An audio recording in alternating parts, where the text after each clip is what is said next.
Thank you very much. It's 1 p.m. on Tuesday, November 16th, and I'd like to call this meeting to order, please.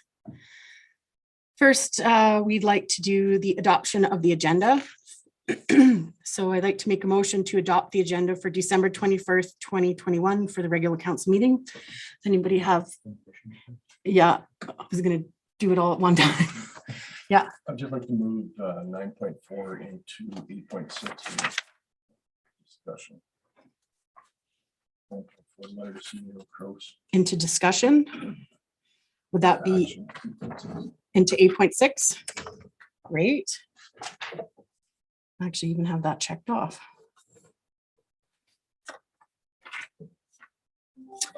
Is there any other changes to the agenda as we see? Okay, so now I'd like to do that motion to accept the agenda for December 21st, 2021. Why do I have November 16th up here?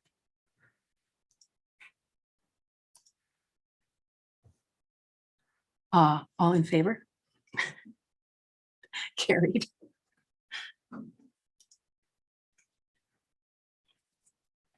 So delegations, it's the first time that council is going to do this.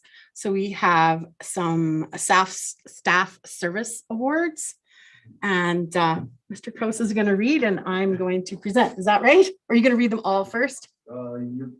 Your worship, I think I'll read all of them first, and then we can just, for simplicity and COVID and all that, just do all the handing out of awards. So first off, I'd like to congratulate Rhonda Werda on her 5-year award. Rhonda came to the town of Rocky Mountain House in 2016 as a guest services supervisor. After the Christian Sports Center renovations, the guest service position was new. Rhonda took the initiative and strived without the how-to manual to learn the software and everyday operations. Rhonda led her team while learning the new role herself and set a high standard with building trusting relationships with user groups and co-workers. In 2019, a temporary clerk position became available at engineering and operations. Rhonda came to that department with bright eyes and ready to learn. Rhonda fit right in with the public works staff. She adapted to the diversity of the position and constantly was obtaining knowledge so she would be able to answer all questions that came her way. Learning the different dynamics of operations, Rhonda helped keep the flow and consistency. In 2020, the temporary position ended and Rhonda applied for a parks operator position, still within engineering and operations. She has been such a benefit to our team. Rhonda is so eager to learn new things and adapt so well, from wearing her up-to-date outfits, doing all the departments invoicing, making sure all permits first calls are in, and answering all the calls of endless questions in the office, to dressing for -40 to shovel, to operate a piece of equipment, dig in the dirt or clean an outhouse. She's ready and willing to put the hard work and dedication and enthusiasm.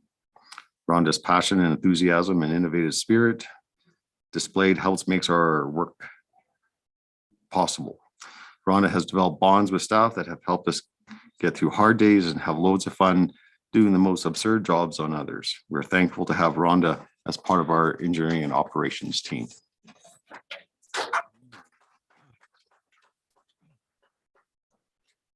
The next one is Lisa Cheer for another 5-year award.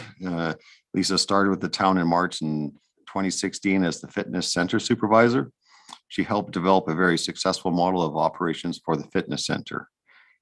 Lisa was sequestered to serve as the manager of the Master Games that were hosted by Rocky Mountain House in 2019. Following the games, Lisa returned to her role as supervisor of the fitness center. When COVID-19 hit early in 2020, the operation model for the fitness center changed, which now has guest services monitoring the gym. With no fitness attendants monitoring the gym, Lisa's role expanded to include overseeing the programming activities as well as the fitness center. Lisa also spent time during the facility closure helping set up Rocky's pass system for the Eco Center. In the summer of 2021 saw the return of our summer day camp program, which Lisa managed. In the fall of 2021, following a restructuring of the recreation department, Lisa's title changed to recreation service manager, and her role is expanded again to include managing guest services, fitness center, and programming. Lisa has been an integral part of the Recreation Department for 5 years with the town. We look forward to many more years of service with Lisa.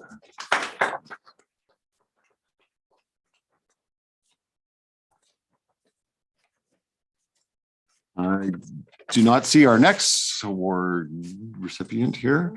Oh, there he is behind the glass. I'm sorry, Frank. What can we say about Frank? He started with the town back in 2004.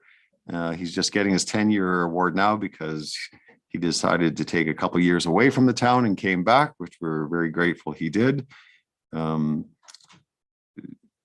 He's responsible for fixing water breaks, propping up backup street signs, quarterbacking the snow removal effort from his greater seat. So we thank Frank for his decade of service, and we look forward to the next 10.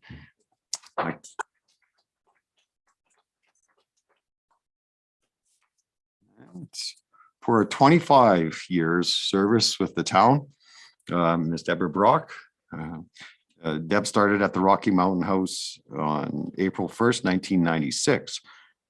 At the depot, or not at the detachment. Back then, Rocky Mountain House had 5 detachment service assistants and only 19 RCMP officers. She has watched the detachment grow to accommodate 9 detachment service assistants, 45 members, and house a victim service unit of 4. She has worked under 7 supervisors and numerous commanders, and with hundreds of officers, many right out of depot. As she helped them navigate the daunting administrative requirements, she gained not only their respect, but their admiration as well. And she quickly became the detachment's CPIC guru. In a workplace that deals under constant stress and emotional turmoil, humor is key to survival. Deb is a favorite target for the members to tease, which speaks to the nature of her relationship and bonds they share. It should be noted that Deb gives as good as she gets, and if she ever lowers her gaze, they know to run. So thank you for 25 years, Deb.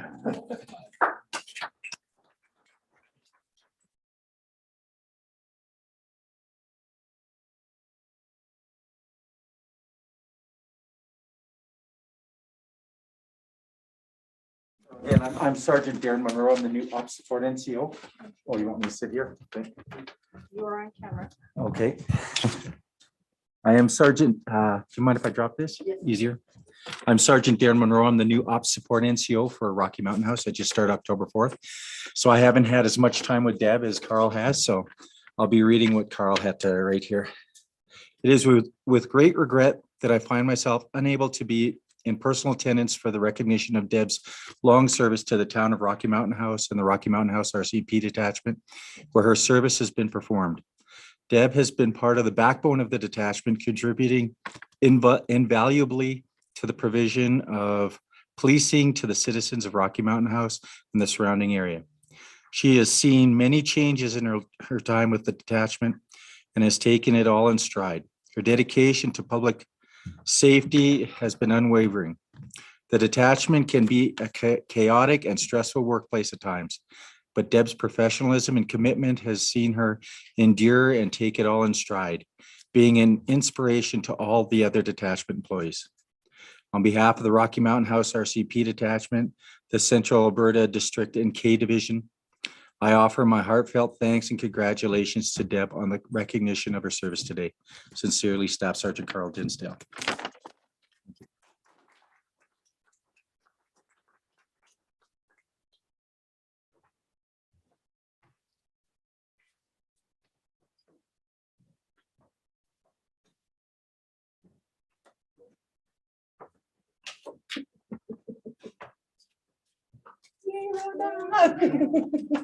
Oh, should we do it like this? I'm smiling. Me too. Your eyes are smiling. Thank you, Rhonda.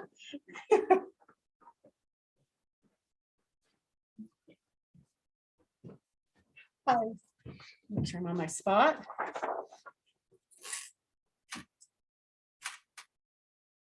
Thank you. Thank you, Lisa. Congratulations.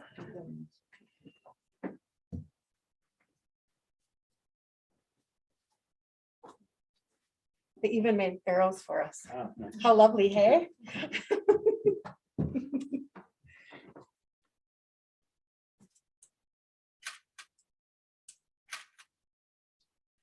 Yeah, congratulations. Thank you very much, Thank you. Frank. Thank you. Thank you.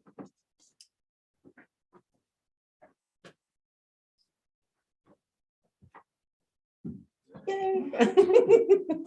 I love it when Debs are here. Congratulations. Perfect, thank you. Great job. Sure. Thank you so much. You want me in there, okay? Yeah, sure. Yes, absolutely. Put you in the middle of the arrows. In the middle? Okay. Do you want me in still or out? In, I Sure, guess. come in. We're masked. Yeah, Perfect, thank you. thank you. Thank you so much for coming today. Thank I'll you. let you escape out this way. Thanks very much. Thank you so much. Sergeant, could I?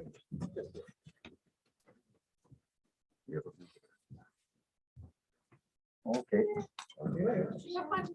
Bye, guys. Thank you. Yeah. Thank you. Thank you. Thanks. Thank you. Thanks for coming. Oh, no problem. Thank you.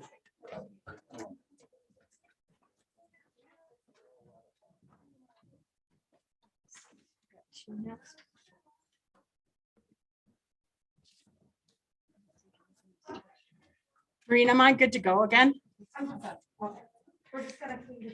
Perfect. We have a very busy day today. I'll just announce our next item on the agenda. It's 3.2. We have a delegation from West Country Sustainable Coalition. And is it with Vance Buchwald? Yes. Thank you for coming. So I'm just going to do a polite reminder that because we have such a busy day, it's limited today for 10 minutes. Yeah.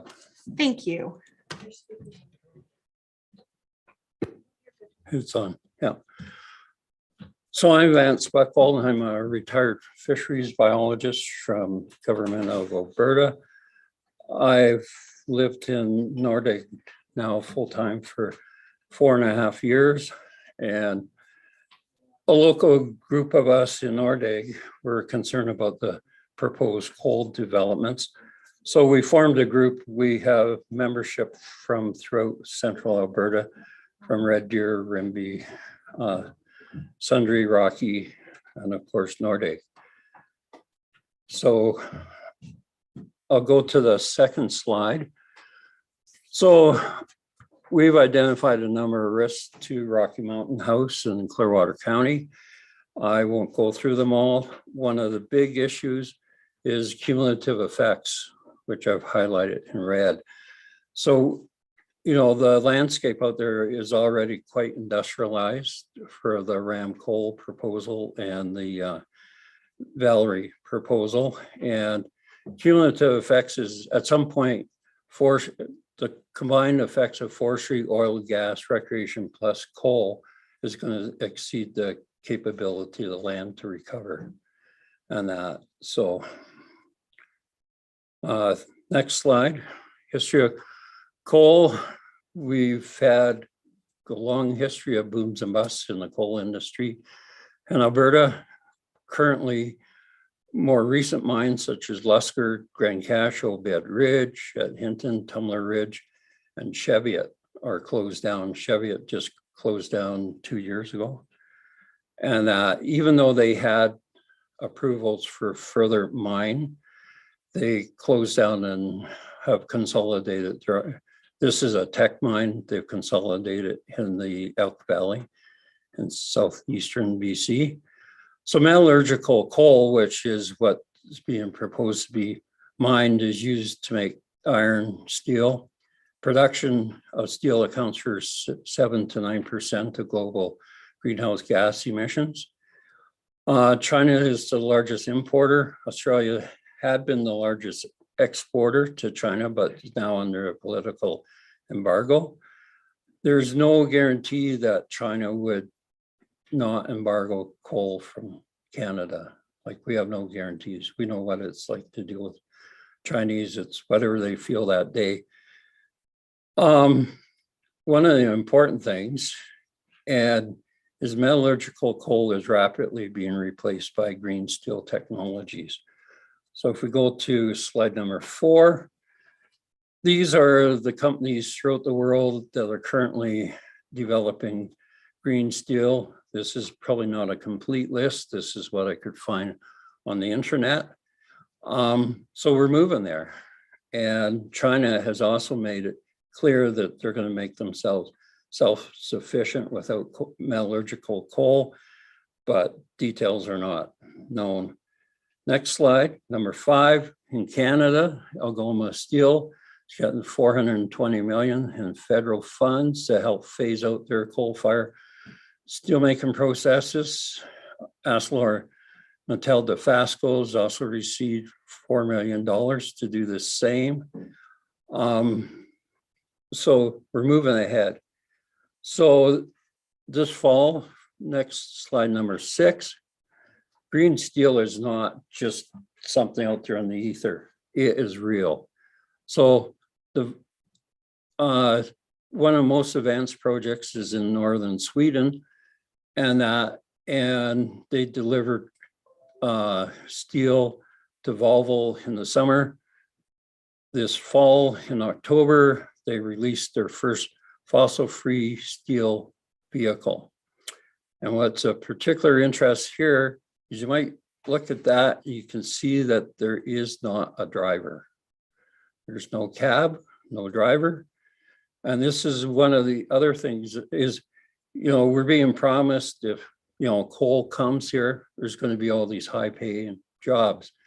Well, the jobs are going to be computer people or games people back in their headquarters, controlling everything by computer and joysticks. There's not going to be a lot of drivers out there.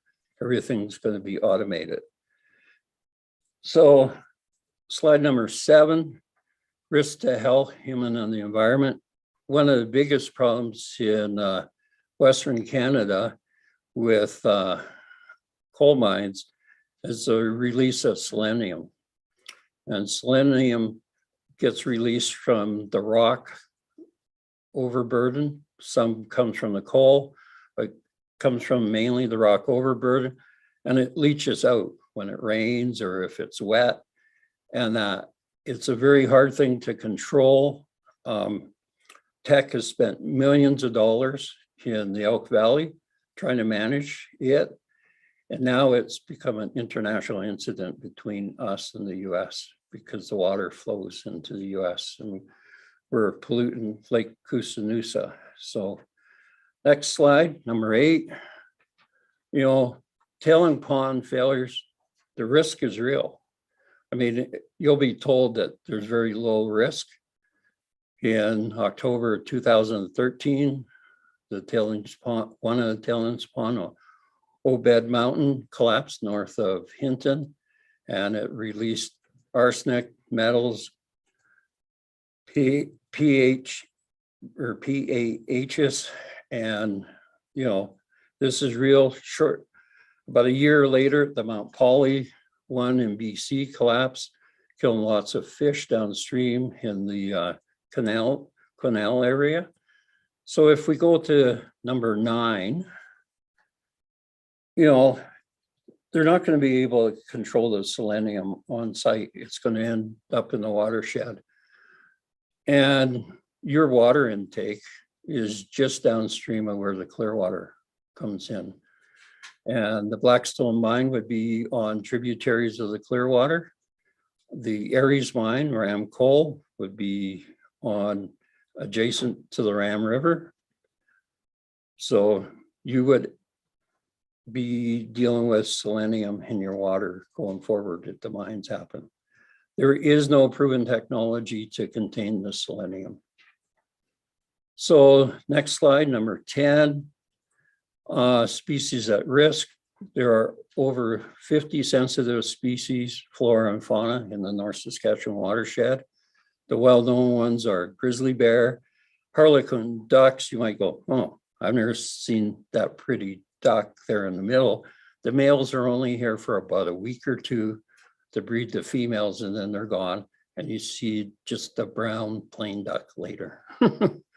So, and at the bottom is bull trout, which are quite important in this watershed.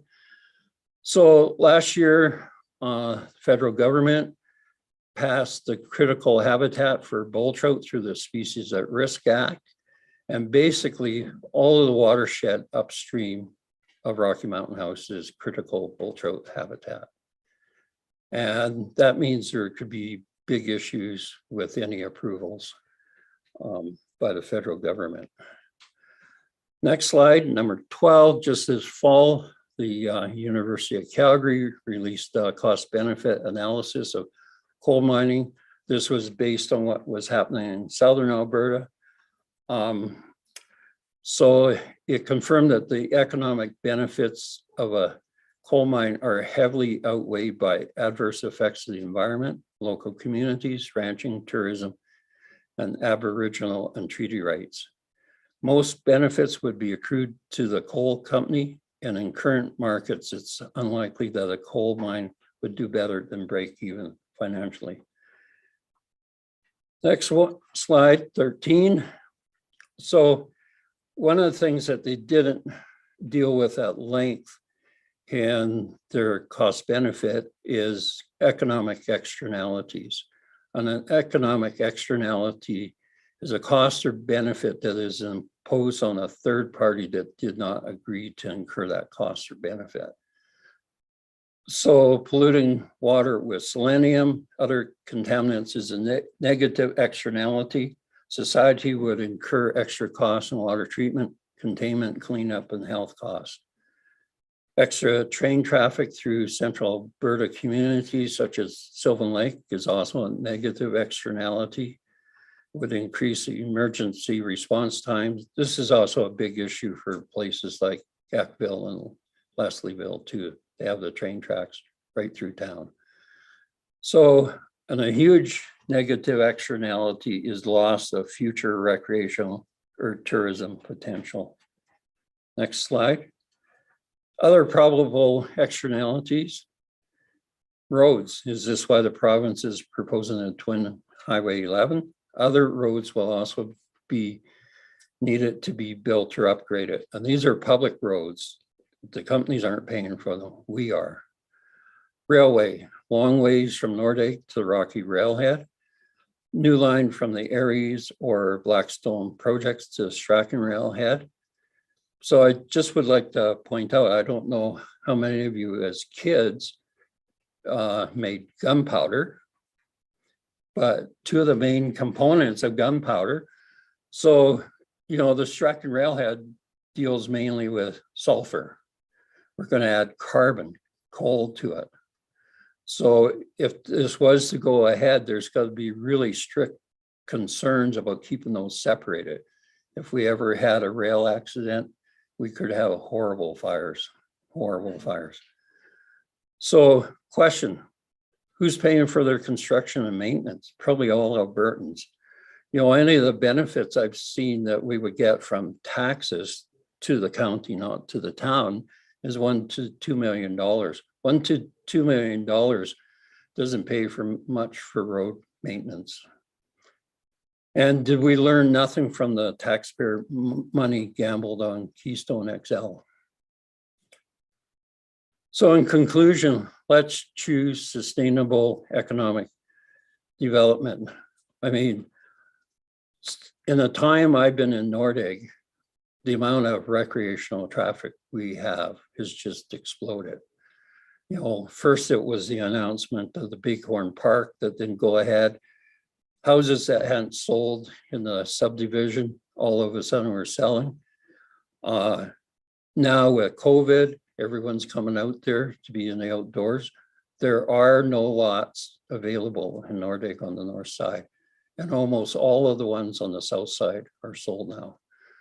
So increased recreational traffic with no mines benefit both Nordegg and Rocky Mountain House. If we have a mine close to us, I don't think people, especially international people, are going to be interested in coming out in this area. So next slide. the Alberta government just needs to say no to coal. Next slide. I won't go through this all. The government can say no to coal. I would like to point out number 2, because this is, I didn't actively participate it, but I went through the East Slope hearings that Lougheed had in the early 70s as a teenager. And, you know, he kind of had it on the mark with what came out in the 76 coal policy.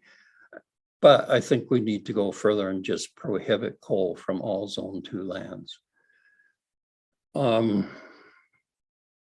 We have some weird stuff where they issued new leases around Nordegg, right adjacent to recreational properties, you know, at Fish Lake and Goldeye Lake.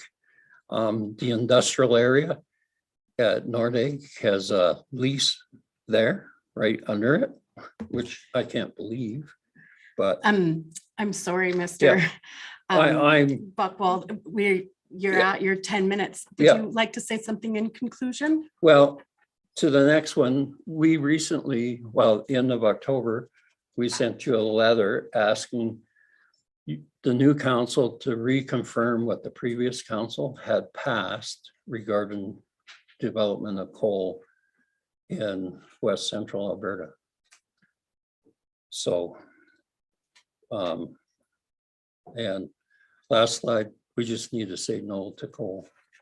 It just doesn't have a place, and it is a dinosaur. I mean, you know, the coal mines in Nordegg closed when there was disruptive technology before, when we went to, you know, diesel electric locomotives. There was no longer a need for coal for thermal.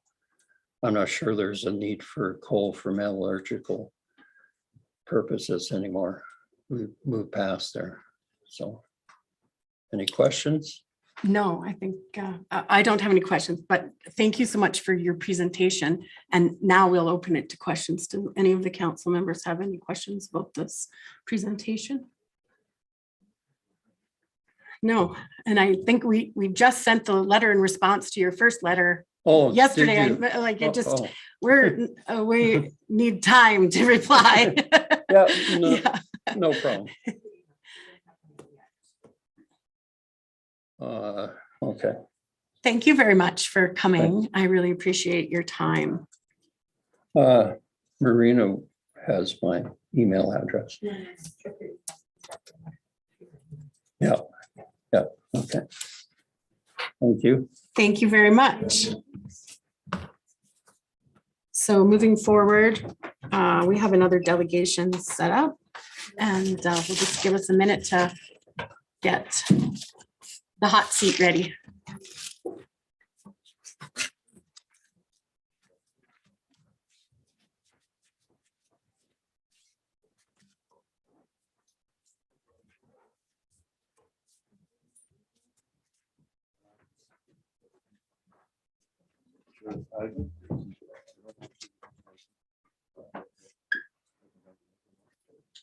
That'd be up to them.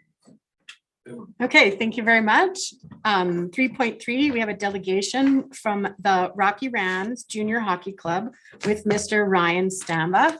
And thank you very much for coming today. Hey, thank you all. So for all of you that don't know me, I think I know most of you, seen you around the community. I'm Ryan Stamba, president and GM of the Rocky Rams. So lots of volunteering. So kind of we're out already. It's Christmas time. Need a break.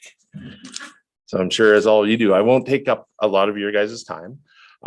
Today, I'm here wanting to continue on our talks that we had with the previous council.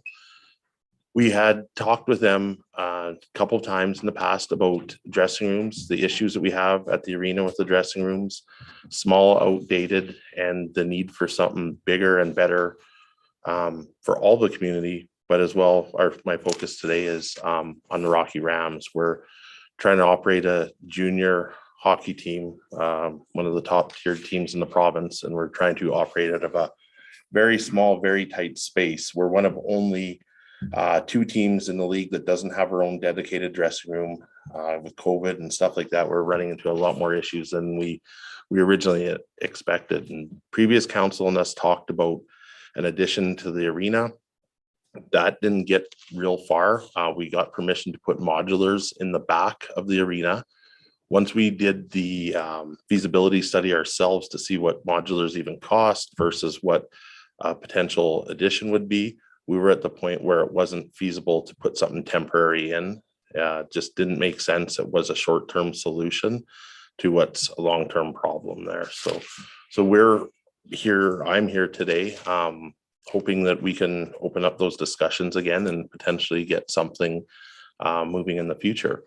We have a little information package if you guys want it. It's just a few little brief points on who we are, what we are as Rocky Rams, and our board drafted up a letter that I'd like to read to you guys if that's all right. So I don't know if you guys like those.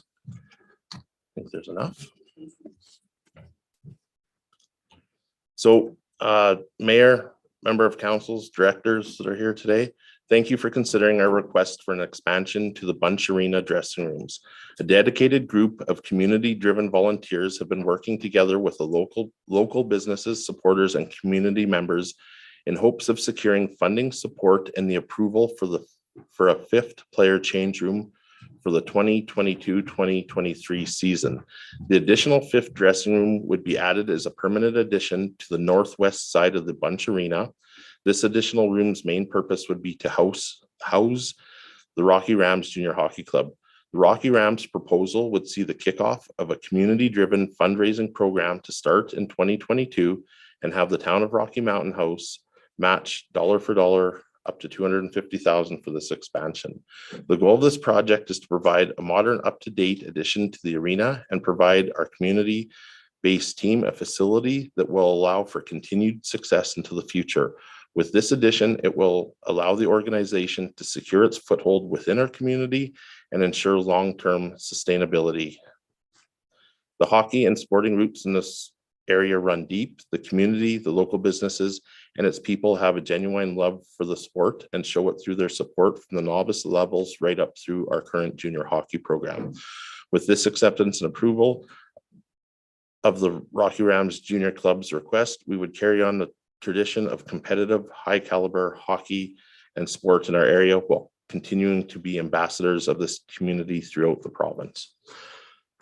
So in here, there's just a bunch of points and bulletins. For those that don't know who we are as a Ram, there's a little bit of information on the team. When it started back, the actual Rams date back to the mid-60s as a senior club and then transitioned over into the junior. There's a little bit of information about what we do, what we charge in here, where our fees, where our money goes, our giving back to the community. And there's also a little bit of information on our volunteers. And as we were drawing this up as a board, it kind of actually floored us the number of hours and the number of people that it actually takes to run this organization. And again, the town has been a huge support in the past with our ice times, our ice fees and all that stuff. And we thank you guys for that. And we'd hope that you guys are able to take a look at doing something with these dressing rooms and working with us to somehow come up with a plan that works for a fifth dressing room. That sounds fantastic. Thank you so much for your presentation. I think we have enough time to have any questions. Mr. Phillips. I do have a question for sure. I've seen firsthand the chaotic situation with the Rams and the lack of space there. So it's a definite problem for sure. So I just want to get clarification. You're probably going to have a total budget of $500,000. That would be the max. Where last time we priced it out, obviously we had COVID last year and we've had a lumber spike and some stuff has changed. But the last time we were looking at it, we were right around the $300,000 total mark to do an addition. That's with skate flooring. That's a tie-ins to the arena, tin to match the outside, lockers inside, bathroom showers, all that stuff is right around the $300,000 mark. And that would fit where the modulars were allowed to be within that, leaving room for the fire lanes, leaving room for Zambonis and all the doors. The only thing that would have to be changed there is one of the fire exits would have to get the doors moved 90 degrees. And that would be the only change to the actual physical building. There's already doors that line up that could be tied in and put together. So. And one other quick question. the $250,000 potential ceiling matching grant, that would be something we would have to talk to the county about. Is that correct? Because of the rec agreement? Your worship, so under a rec agreement, capital projects are on a case-by-case basis. So it would be a discussion with the county to see if they're willing to participate in something like this.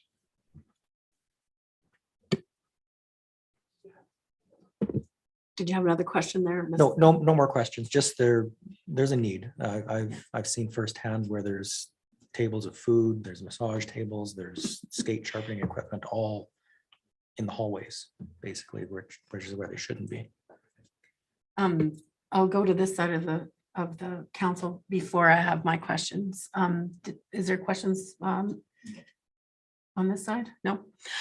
So thank you so much again for coming. I had a couple questions. Can you, because I see that we did already donate to the Kickstart program to the Rams this year. Can you talk just really briefly about December 23rd Hockey Day and December 31st New Year's? And I believe that we were talking about a day that council could all come to a game. If you wouldn't mind forwarding Marina or myself or Mr. Kraus the schedule of all the games, perhaps we could all attend as a council and maybe even as with the county as well, so that we can see firsthand what was going on. We reviewed it and it should be all of us together to come. And so if you wouldn't mind forwarding on your schedule so we can pop in when you have a home game and do the tour like we discussed. So yeah, if you wouldn't mind just quickly talking about Hockey Day, December 23rd and December 31st, New Year's. Sure, real quick. December 23rd, Hockey Day in Canada. We thank you guys again for the grant that we got for that. We've been putting that money to good use and hoping to invested into that day. So on that day, from noon until 3 p.m., we rented both rinks. Originally it was scheduled for outside, and we looked at the long-term weather forecast and said it's not going to be that nice here in Rocky outside. So we decided to rent both rinks, and we have one dedicated for family skate and one dedicated for youth under 17 shinny to meet the COVID requirements. So with that, they have a sign in, they sign in, they go skate for up to their hour. When they come back out, they get a coupon, they go up to the concession, get a coffee or a hot chocolate. We are going to be patrolling the outdoor rinks and as well as the oval. If there's people there handing out the coupons for the hot chocolate and such. We've also, for our Hockey Day in Canada, again, with COVID, hasn't quite been what we've wanted to do. But what we are doing is we have selected one of the minor hockey teams, which is the Pee Wee A team, I believe. And they're going to come out and do a 1-hour skills session in front of fans, free to the public. Hot chocolate, all that fun stuff is going to happen there as well. Those kids come out, they run 5 skills competitions over an hour, get a 15-minute break, and come back out and play a 4-on-4 game with each other. It'll be a 15-minute break, and then we go into our Rams alumni. So the alumni is, I'm not sure how old their oldest guy is this year, but we do have the defibrillators ready. But we have some older guys that used to play for the Rams that are coming out versus our young team. The first year we did it, it was a big success. It was our biggest crowd we've seen in the arena. We actually just about had to turn people away from the doors. We were at capacity. This year, again, with COVID, we don't expect to get that full, but we're going to be close from the popularity of it. The 31st, we're looking at doing a New Year's. Originally, it was a lot bigger production banquet, and with the current rules and everything that we're fit in, we've downsized it to fit within COVID. It is going to be held at the Curling Club. There'll be live music, food, drinks, and everything on New Year's Eve. I believe I'm not in charge of that one, but I do believe it's from 8 o'clock until 1 a.m. And it's open to anybody in the public that wants to come up and enjoy some live music and get together. It's all following under the rep program for that. So everybody has to, yeah. So our league had a vote, and we had no choice, but as the Rams, everything we do moving forward is following the rep program, because we have minors and we have adults on our team. So we're in that real gray area where we're not under minor hockey, we're not adult hockey. Half of our players are 17, 18, the other half are 19 and 20. So we had no choice but to switch all of our operations over to the rep program, whether the arenas are that way or not. So So that's showing your QR code going. QR code or a test within 72 hours of that. So yeah, and that's the short of it. Now, as for the game, we are starting to win some games again. So any game that you guys want to come to would be great. We've done that with the councils in the past, has invited you guys there. We obviously asked that if you guys are going to show up there, bring a guest, come enjoy the time, and we're going to ask for one of you guys to drop the puck at some point. So wear some sticky shoes. Well, thank you very much. If council doesn't have any questions to follow up on that. Thank you again for coming, and Merry Christmas. And my dad is 70. I won't say how old he is. He's over 75 and he was a Rams player. Perfect. Yeah, early on. So it goes back. you can always hit him up. Hockey goes back to the 30s here of having junior and senior hockey. Thank you very much, guys. Thank you, Ryan. Yeah, I know. Don't ever get him in the corner. So we're just preparing a spot for our next delegation. It'll just be a moment. So where do I go? She's just cleaning you a spot, so just give her 1 sec and then, We get to sit. Awesome. I was worried. Yeah. I have to stand up. Thank you. Okay. so thank you very much for coming. So this is a delegation. Is it Shirley Hanna Yes. and Jeanette DeBoer? Hi, Hello, Emma. nice to see you. Yes, you too. And so I just reminder that you have 10 minutes. We have a really busy schedule as you can see today. It's always packed. Yes. All right, so just begin whenever. Okay. Yes, go ahead. All right, good afternoon, and thank you for allowing me to speak today. My name is Shirley Hanna, and I'm a longtime resident of Rocky Mountain House, as is Jeanette DeBoer. Nervous, sorry guys. I'm speaking on behalf of several concerned citizens. Many are here today, as you saw in the foyer. Our concerns center around the trends of our town, province, and country, encouraging segregation and normalizing discrimination on a massive scale. COVID-19 has taken a toll on everyone in different ways.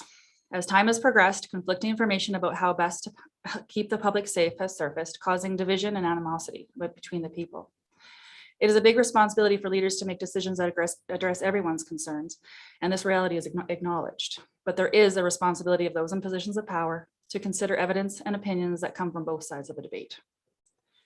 My aim today is to present concerns and information with the expectation that action be taken to change course to avoid further dividing our community. The following are serious areas of concern. Considerable mental health impacts are resulting from the uncertainty, fear, stress, and conflict over the last 21 months. Our children especially have been bombarded with messages that they are a danger to others for simply breathing. And the disruption of their lives is negatively affecting their social, emotional, and intellectual development. Numerous studies show the ineffectiveness of masks and highlight the potential negative health impacts from wearing them, especially for children and the elderly. Health officials, politicians, and the media are only presenting one side of the story, ignoring experts who offer a different perspective. Doctors who prescribe effective, safe, and inexpensive treatments to their patients are being reprimanded and or removed from their positions. Others have had their qualifications questioned when information contrary to the accepted narrative is presented. There's an extensive list of experts locally and worldwide in the fields of cardiology, immunology, virology, etc., who are sounding the alarm on the damage being caused by government mandates, but they are being deplatformed, censored, and vilified. Experimental vaccines can only be authorized for use under an official state of emergency if there are no other adequate, approved, or available alternatives. It should be concerning that our leaders focused heavily on pushing vaccines while discouraging and prohibiting existing treatments. These treatments have been shown not only be effective in preventing COVID-19 illness, but also as an early treatment that greatly reduces the incidence of hospitalization and death. If this is about health, why have these treatments been suppressed? Several businesses have struggled to stay afloat and have been attacked or forced to participate in discrimination just to keep their doors open. They are made to believe that they have no choice but to turn away the very same people that fought for and supported them when the restrictions first began. Safety trials for the vaccines are being rushed, poorly done, and exclude important groups of people, including people who had already recovered from COVID-19, pregnant women, and individuals with comorbidities. Trials for these vaccines will not be complete until 2023. With the rollout of the shot, serious concerns regarding the safety and efficacy became evident. Yet this information was not being shared with the masses. Instead, the safe and effective narrative continued to be pushed. Adverse event reporting systems around the world are showing tens of thousands of deaths and permanent disability for those who have taken the injections. More people have died from these vaccines than all other vaccines combined over the last 3 decades. Why is the public not hearing about this? The PCR test, which has been used to come up with the fear-mongering statistics of COVID-19 cases, was not designed to be a diagnostic tool. And because these tests are being used at such high amplifications, they are producing up to 97% false positives. People that chose to not get the experimental injection are being discriminated against by no longer being allowed to participate freely in society. For those that don't comply, restaurants, coffee shops, food courts, recreation centers, trains, planes, etc. are now off limits. The evidence does not support the idea that the unvaccinated are responsible for new infections or the variants that are circulating. As tax-paying citizens, we all deserve the same access to services. Children and young adults have basically zero chance of being negatively impacted by having had COVID-19, yet this group is being pressured into participating in the experimental trial. Rates of myocarditis and pericarditis are, as an adverse reaction to the shots, is especially high in young adults. And we don't yet truly know what the side effects for young children will be. Is it really reasonable to risk the health of our young people for a virus that is extremely unlikely to affect them negatively? Those that don't comply with injections or regular testing, often at their own expense, are losing their jobs and are no longer able to support their families. Since the shots don't stop transmission or prevent illness, why are people being bullied into getting them and being treated like second-class citizens if they don't? According to the Government of Alberta website, as of December 16th, the fully vaccinated make up 70.48% of the new infections in Alberta. So in other words, the group of people who account for the vast majority of the COVID infections is the same group that is allowed to participate fully in society. How does that make sense? Now to deal with the legality aspect of the decisions being made in the name of public safety. The mandates and restrictions imposed on the public violate our Charter of Rights and Freedoms and the Canadian Constitution. According to the Genetic Non-Discrimination Act, Bill 201, it is an indictable offense to force anyone to take a DNA, RNA test, or deny any service, employment, or education opportunity to anyone who refuses to take such a test. The Nuremberg Code was put into place after the atrocities of World War II to protect people from ever being experimented on again without voluntary, informed consent. It stipulates that consent must be given without any form of constraint or coercion. What has been happening in regards to this experimental injection is definitely coercion, and even those willing to take it are not being fully informed of the dangers. It is important to note that I was just following orders or I was just doing my job will not be an acceptable excuse if a person is in any way supporting or even choosing to stand idly by while the absence of voluntary informed consent continues. As concerned citizens, we are putting each of you on notice to uphold the law and respect the Constitution and the Charter of Rights and Freedoms. You are in positions of influence that impact the well-being of members of this community. And as you represent the people, it is your responsibility to ensure that the rights of all citizens are being respected and that discrimination and segregation does not further divide us. The notices we are giving you today, along with the additional envelope of resources, will provide you with some valuable information to review. We came here today as citizens concerned about our community. Thank you very much for allowing us to present in person today. Thank you very much for coming. So we have some forms to give you. Okay, if you give them to Tracy, she can distribute them. Is it okay if we distribute them? Do we have time still? You just give them to Tracy, she'll distribute them for you. Okay. We'll take a little bit of it back. You can have this whole thing. Okay. Or do you want to wait and we just? Well, how about we open it up to questions first Okay, then? sure. Okay. We'll start on this side. Do we have any questions on this side from council? I guess just before I dig through all the stuff, which peer-reviewed medical journals is your info from? Is it from the Absolutely. Lancet? Is it from This New is- England Medical Journal? Where's it from? It is all in here. And in your notice, there's a whole bunch of links that you can check out. and No. to refer to. I hear you. Uh-huh. Which medical journals are they from? As I indicated, you can go through, there's just a ton of information here. So they're not peer-reviewed medical journals? Yes, they are. Okay, which ones? I can't tell you right off the bat, but Okay. again, you're gonna get a whole package of information. All And right. we actually printed off one that's just all for you, just for you for resources. Everything we quoted, we backed it up.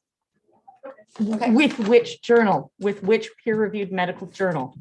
There's Again, several, yeah, so I'm yeah. not, we can list them all day long, but I don't have them off the top of my Yeah. head, so you Okay. can find them in there. They're there for your review. Because I have a feeling they're not peer-reviewed. Here's the resources, Debbie, so I'll just do that here with you too. That's all for you. Everything we quoted today is here for peer That's- review. That's perfect. Okay. Is Thank there you. anything else? Just, do we have any more questions? No? Okay, well, thank you very much for your Thank you. time today. Yeah. Thank you Merry for Christmas, coming. everybody. Merry Yes. Christmas. And my phone I need. Oh, yes. Give it to her, she needs it here. Thank you, guys. Thanks. Thank you, Tracy. Just have a minute to do our procedure here, and then we can continue on.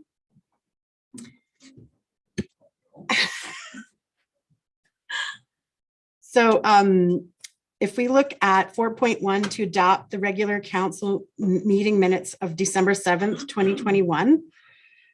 Is there any discussion about that before we make motion? So I'd like to make a motion to adopt the regular council meeting minutes of December 7th, 2021.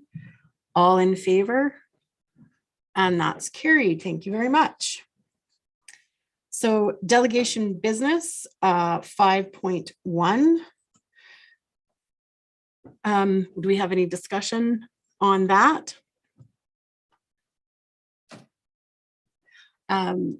Councillor Boniface. I understand that we have sent a letter already, is what you have said. That was the letter that they sent us a letter and then we replied to the letter. So they came for delegation actually before they even got our first response to the First letter. response, okay. And so the letter was, feel free to ask for a delegation anytime and we'll consider your information. Okay, thank you. Is there any further questions or comments? Okay, so then we can just, Len, would you please? So we need a motion to, yes. I'll make a motion that we accept the West Country Sustainability Coalition in presentation as information. And all in favor? And that's carried. So 5.2, delegation from Rocky Rams Junior Hockey Club from Ryan Stama. Do we have any discussion about that? Councillor Phillips and then Councillor Fraser next. I mean, I would like to see this explored and see if we can make something like this happen. It's definitely needed there for sure. Like I said, I've seen it firsthand where the hallways are just blocked, like literally blocked because there's so much stuff there that won't fit in the dressing rooms. So I would like to see it pursued with, with admin and see if this is something that can be made a possibility and how much it would cost and take it from there. Councillor Fraser. I was just gonna say, I really like the system and how it's set up where they come and they have committed to fundraise dollar for dollar, which I like as a system when there are lots of community groups that are coming and they all have reasonable and important asks. So I like how they've laid this out. I agree there does need to be something done with those change rooms. The only thing I would mention is whether or not there's a way that we could make the change rooms also work for other off hockey season, but I don't know enough about the season of the various sports to know if that would work. I think if they had a significantly sized storage area, their change room may be able to be used like that. But right now they don't even have enough storage space for like they have stuff in the hallways and they have like a kind of a cubby. Again, like I think we should all maybe, like my suggestion is that we all maybe attend a game and then we can see firsthand. It's so much easier when you can physically, and it would be nice if we all could find a time that would suit so that we're all getting the same information at the same time. And Ryan and I talked to Wendell like over the summer about it.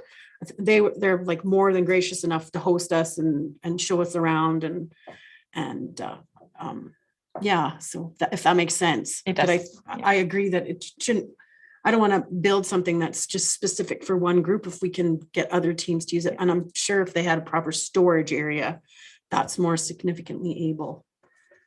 Wes, do you have a comment about that, of how generally it works in other arenas for junior hockey, or is that just not a normal question? Well,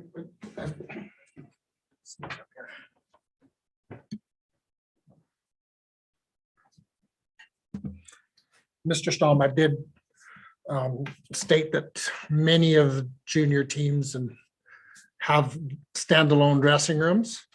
Often depends on the space confinements and or if communities are building or adding on to facilities. Yeah, it would be ideal, but we have some other challenges, and there is some recommendations coming to budget this year about some internal dressing rooms or changes or improvements we can make to the facilities to accommodate the referees and those types of things, but it doesn't really address the size of our existing dressing rooms. Okay. Counselor All, I have a question for your mic. Admin and for Wes. If to build anything on the side of that building, because it's town-owned property, would we not have to get a complete engineered study before we did anything? Because it's town property. Yeah, so your worship, to answer, it would have to be engineered by have an architect or engineer involved in it, because it becomes part of that building. And under building code, it's required to have an engineering. I mean, because it would also have to tie into the sprinkler system of the building, the fire alarm system and so forth. So, I mean, it's not just adding a little piece on it. That's where my concern comes from, because at $500,000, that barely covers the engineering and the studies and the planning. So it's like, that would just cover the basics. I did question him on that, actually, when he phoned, and I suggested him coming as a delegation. Councillor Boniface happened to be, we were coming home from Munis 101 when he called, and I asked him that question, and he says the building, it includes the engineering for the drawings, and I'm sure you could investigate that further. But that's an excellent question. That's the same question I had for him. And he indicated that he just didn't use, he had another source. And, as long as it's stamped by an engineer, it's meets code, right? But that's here nor there, I think. Councillor Boniface. I would think if it's like Councillor Phillips has said, that there's things in the hallway and that during games that we could be in violation with a fire marshal should ever one show up. If that's exit routes for people and players and that kind of thing, that could be a problem, and we would have to look at that as well if we're in those violations.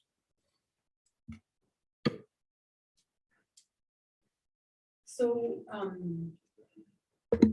moving forward, I think for today, would we like to accept this delegation? This just, I'm not making a motion, I'm asking if we would just feel comfortable accepting for information and then make further decisions on it after budget talks. And we should actually talk to the county as well before we,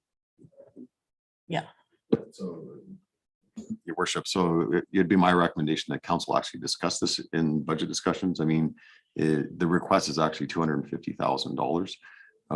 And council would need to put that somewhere in the 10-year capital plan, weighing it against other projects as well. So it'd be our recommendation that, further discussion happen at budget time. so. Councillor Phillips. I agree with Mr. Kraus that this needs to go to budget for sure, because it's a large capital cost. But I would like to see admin kind of start the conversation between the junior Bs and potentially talk to the county as well to see if there's an appetite there to help cost share this. So would that be something that we could bring to ICC, or would it be through the some other area that we would have that conversation? Because we have some ICC meetings already set forward, right? Yeah, your worship, so it would go to ICC and our rec agreement is on the table to discuss and that it would fall right into that category. Okay, so then we just ask admin to bring that to ICC's next upcoming meeting as an additional item to discuss. Yes. Yeah. Okay. Any further comments or questions on this 5.2?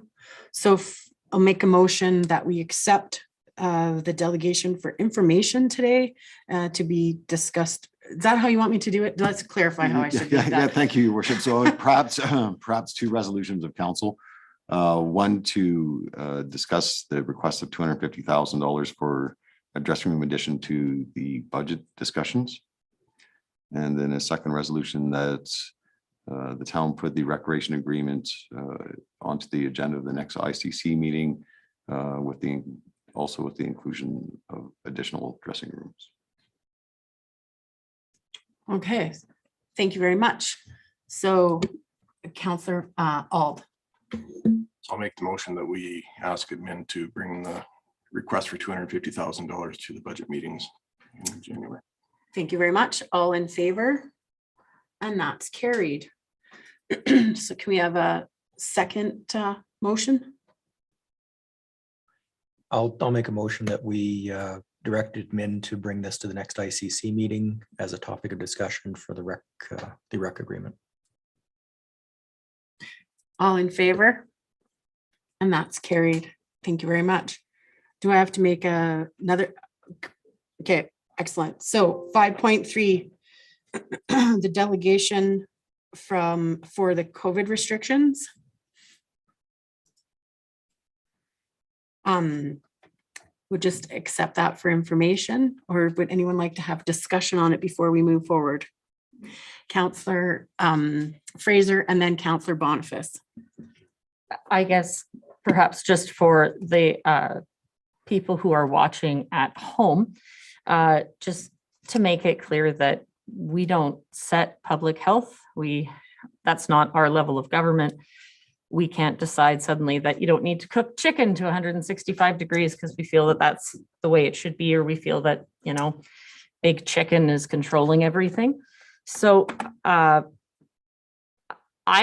guess I'm puzzled as to why they were here, because we don't actually control public health policy. So I'm not sure what the ask was there. So if anybody knows what they were asking us for, because we don't have any control over the public health regulations. Thank you, Councillor Fraser. Councillor Boniface. 3 times we were told in that discussion, we were put on notice. I do not respond to threats. I'd like to know what notice I've been put on. I don't feel that was inappropriate.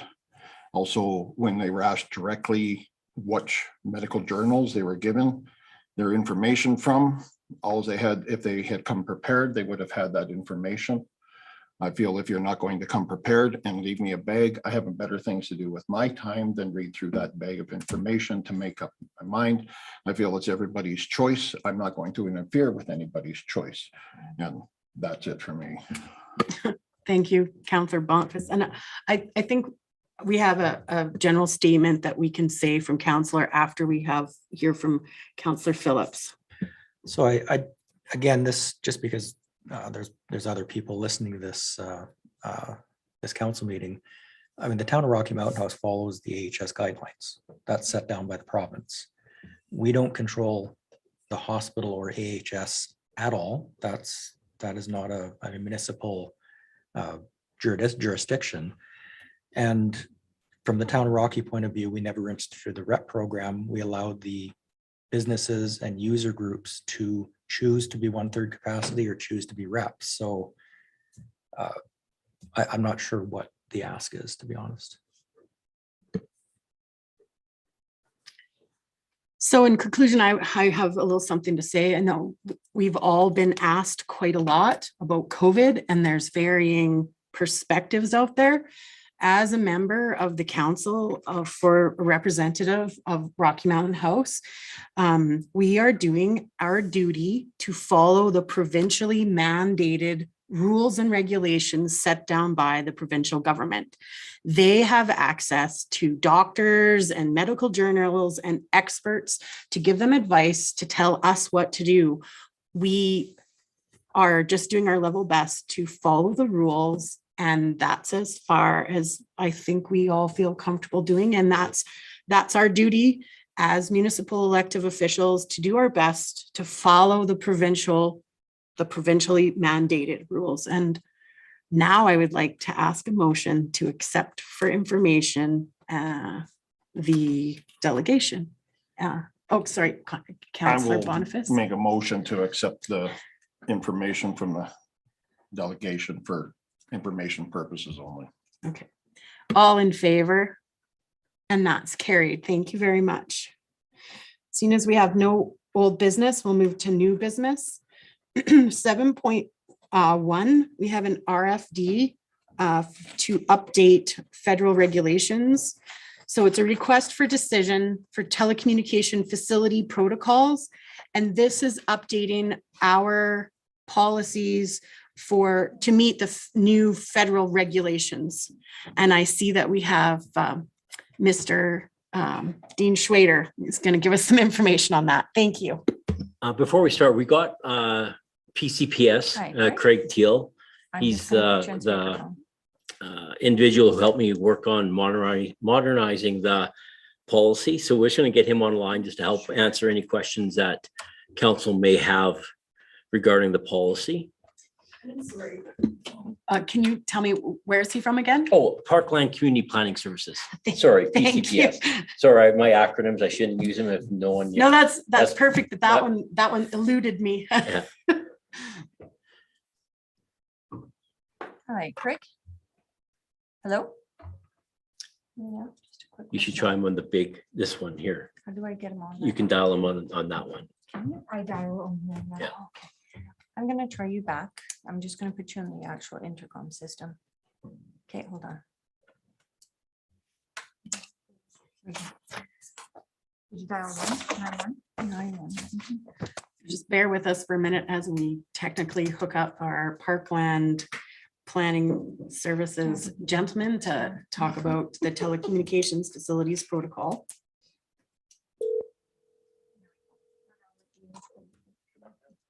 Hi, Craig? Yes. Hi, you're on speakerphone right now with the town council. Okay. Okay, so Craig, I'll lead the presentation and maybe I'll get you to help me if there's any questions at the end. Sure thing, Dean. I'm just going to point out that there's probably like a 1 minute lag in your video versus our telephone call. Sure, yeah. Okay, so Mayor Bache, Council, I'm here before you in regards to presenting a new policy for telecommunication facilities protocols. Policy number 014-2021.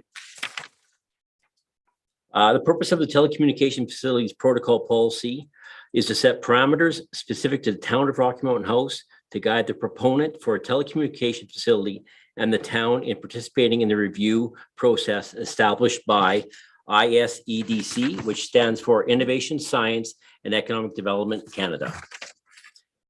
In regards to the strategic plan, that one we have in place presently, it does have, the town of Rocky Mountain House has organizational capacity to deliver high quality services with telecommunication towers.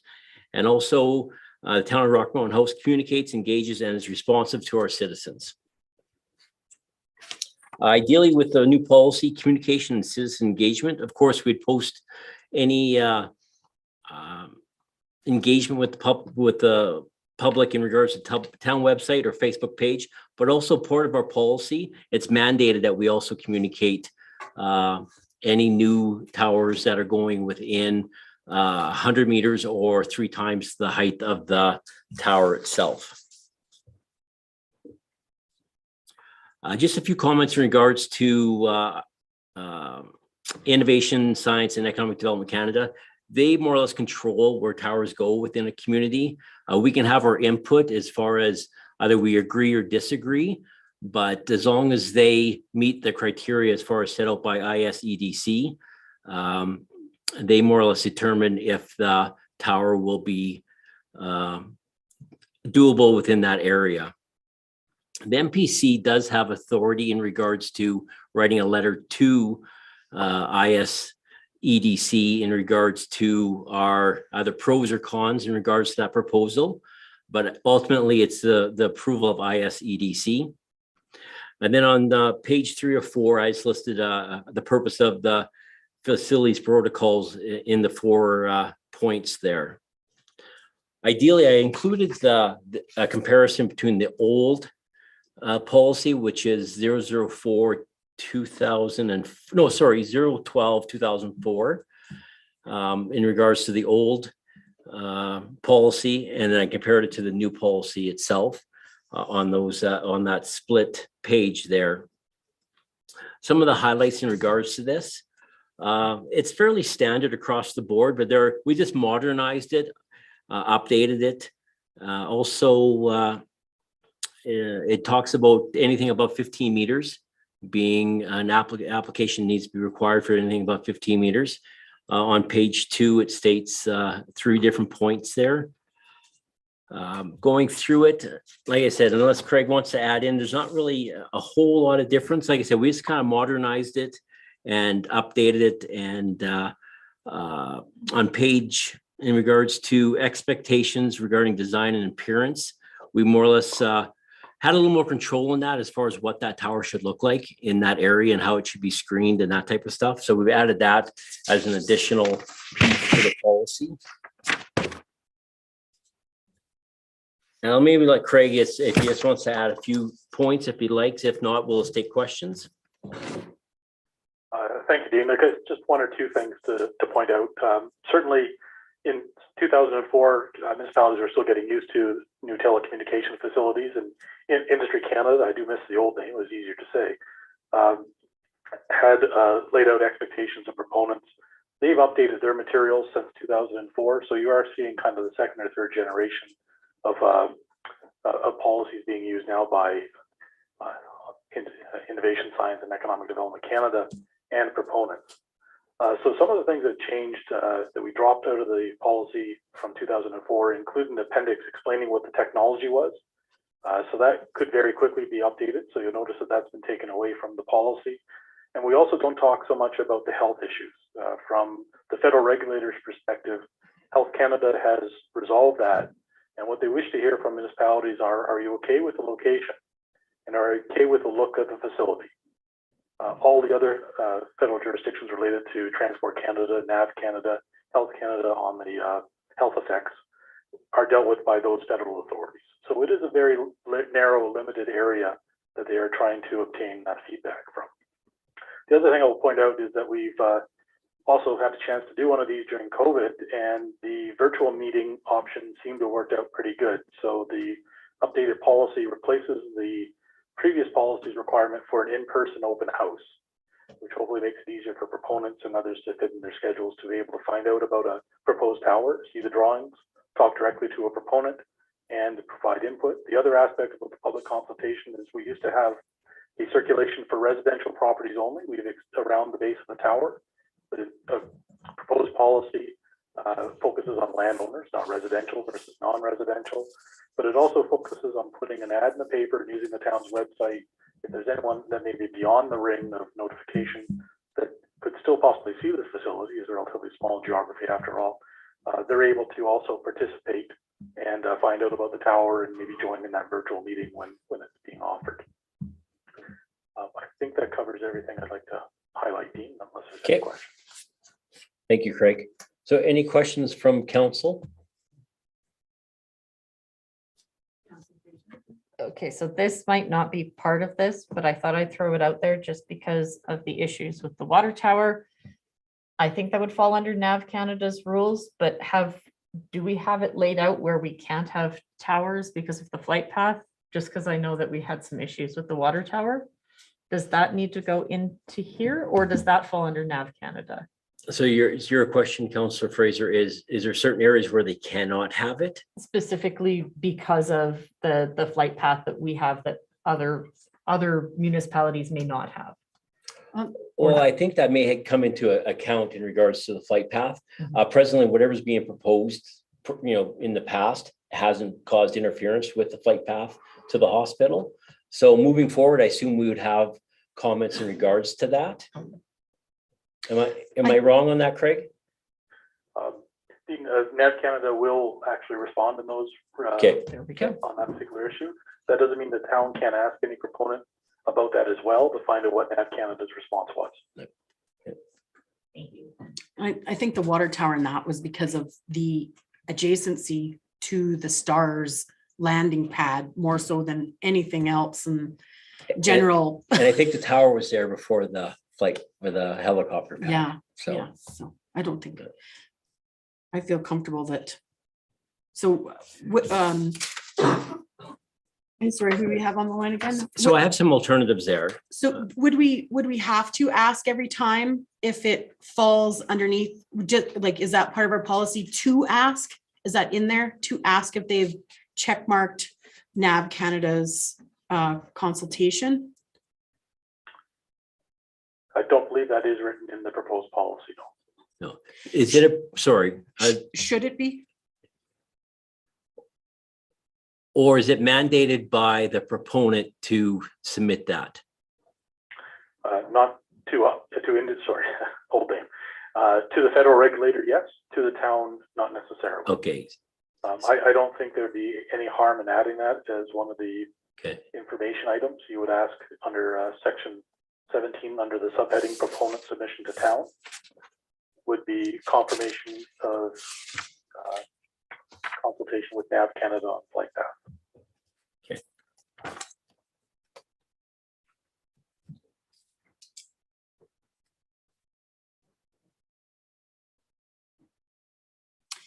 Does anybody else have any other further questions on this policy?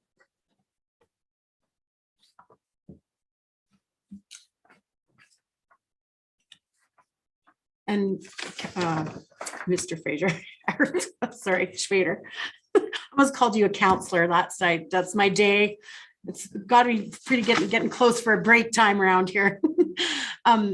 Do you have any recommendations? I would say with the changes that were made, I'd say number 3 for a motion from council.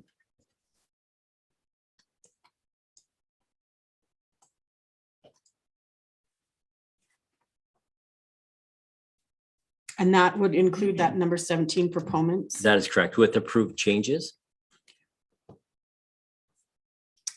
Councillor Fraser.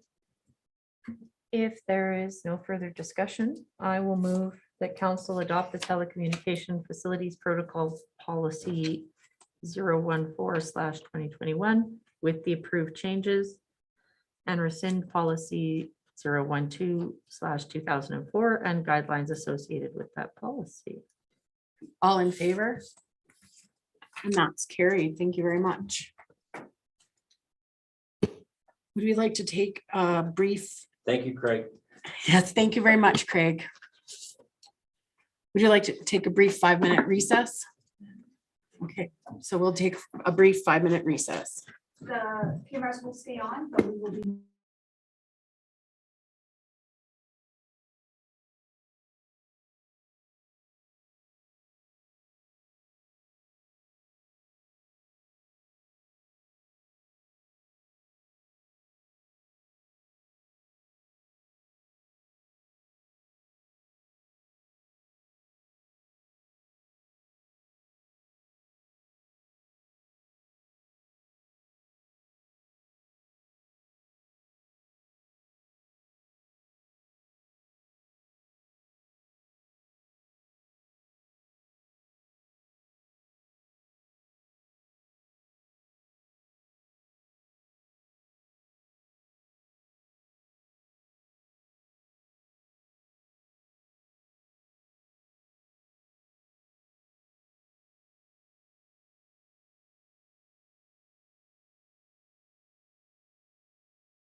Well, thank you very much. So to continue on with our meeting, we are now at 7.2.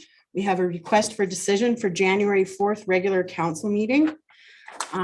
Because of some holidays and we crammed everything into this meeting, we're requesting to not have the January 4th meeting.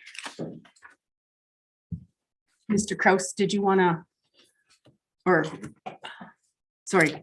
Thank you, Your Worship, Council. I think you covered it all. Yeah, there's nothing on the agenda at this time, so. Can I talk about this for just a second? So Staff Sergeant Dinsdale had this day available to present us with information.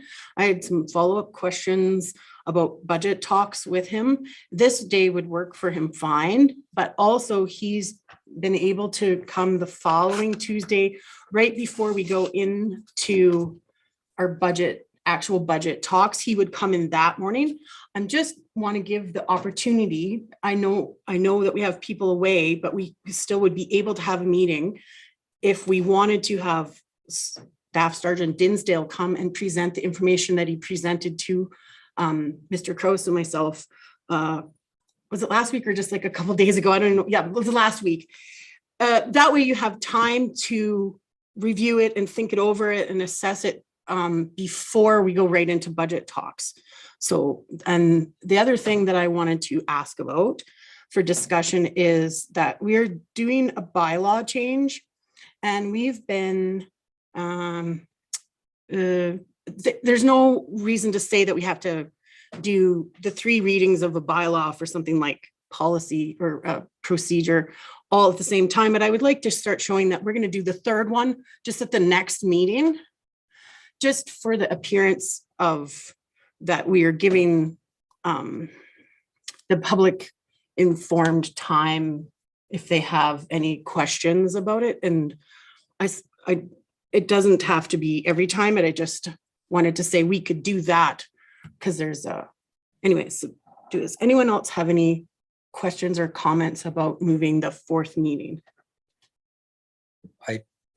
I agree to take the 4th meeting out. If we could maybe get the presentation that Staff Sergeant Dinsdale had emailed to us, and potentially we could have a brief discussion about that prior to the budget meeting on the 12th or 11th, whenever that is.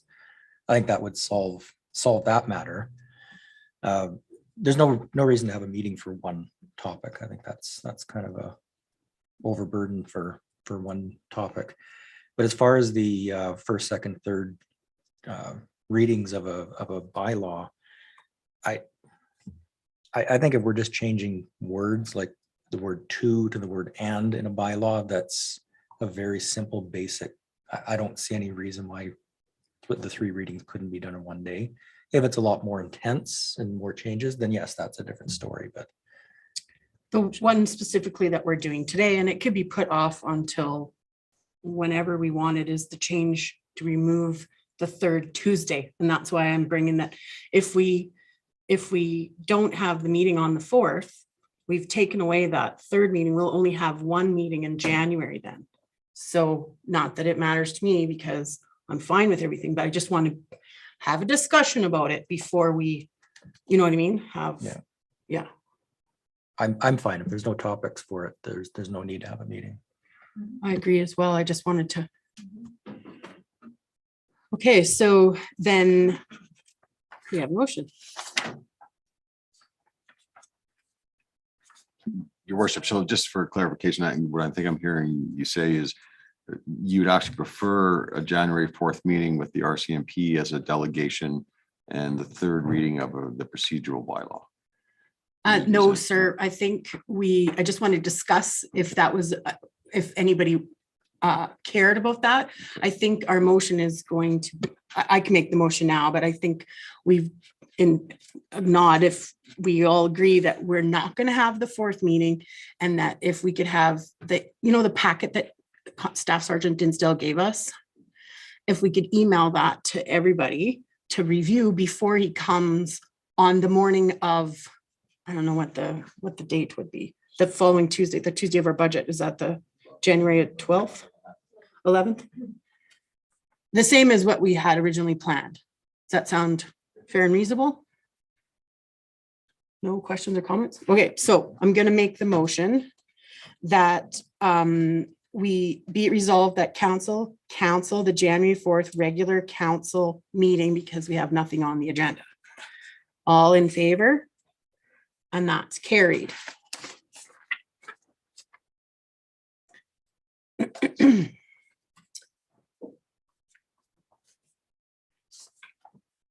Sorry, 7.3, it's just funny on my agenda.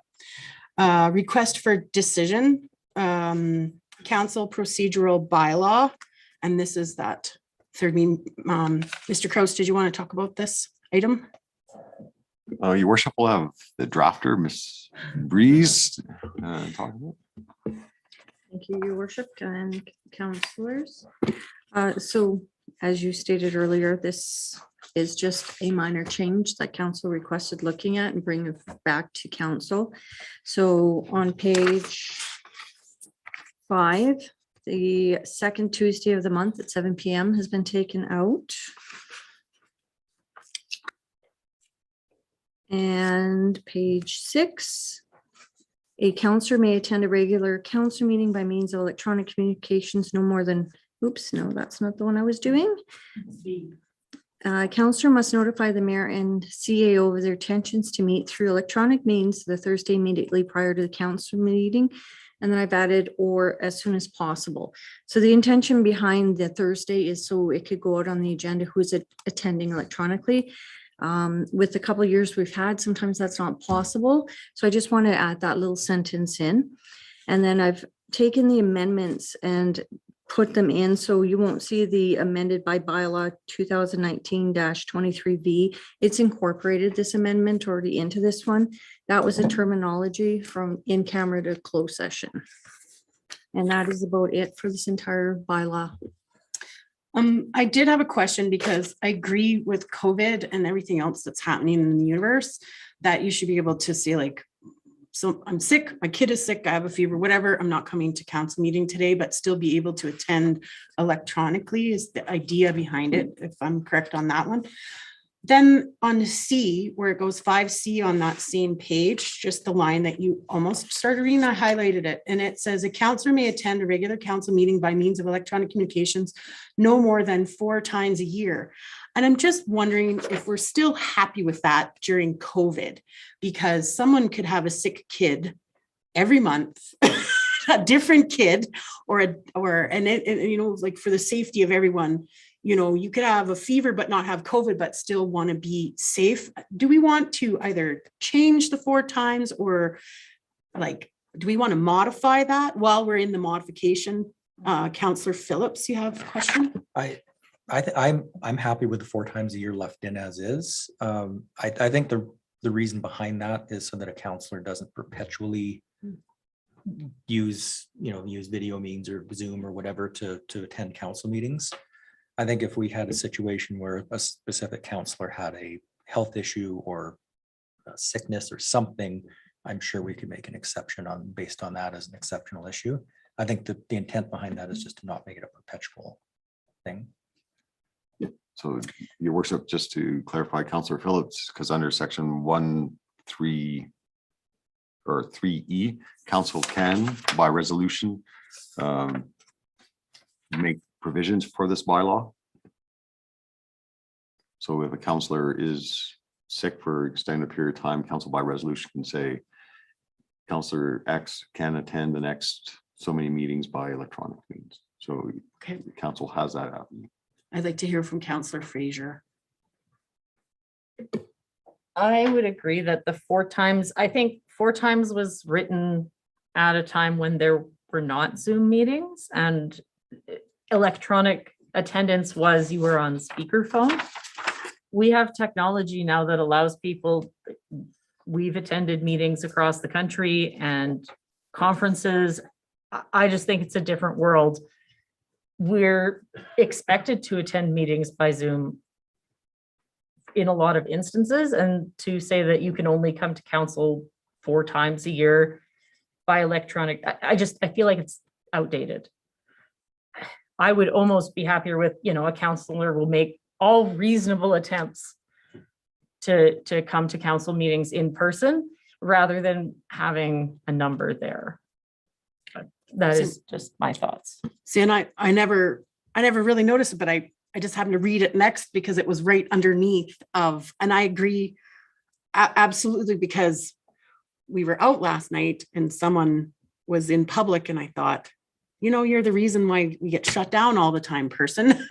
In my, what I mean? And so we're just doing our best. Every meeting's by Zoom. Like I haven't had a home hardware meeting in person for 2 years. I think 4 seems just a little bit unreasonable during the time we're in. And I know that we can go to a different part of the bylaw, but then the same bylaw almost contradicts with each other. We want you to come by electronic means, but then you can only do it 4 times a year. Like with 2 meetings a month, you burn up 4 really quickly. And it's not like you're not attending or not doing the work or not reading the package or not participating. What did you like to change it to? Like where it says you just do everything you can to attend versus the 4 times. Does anybody else feel like after she says it again? Yeah, well, it was just kind of off of what was added, or as soon as reasonably possible. I'd almost say a counselor may attend a regular council meeting by means of electronic communications,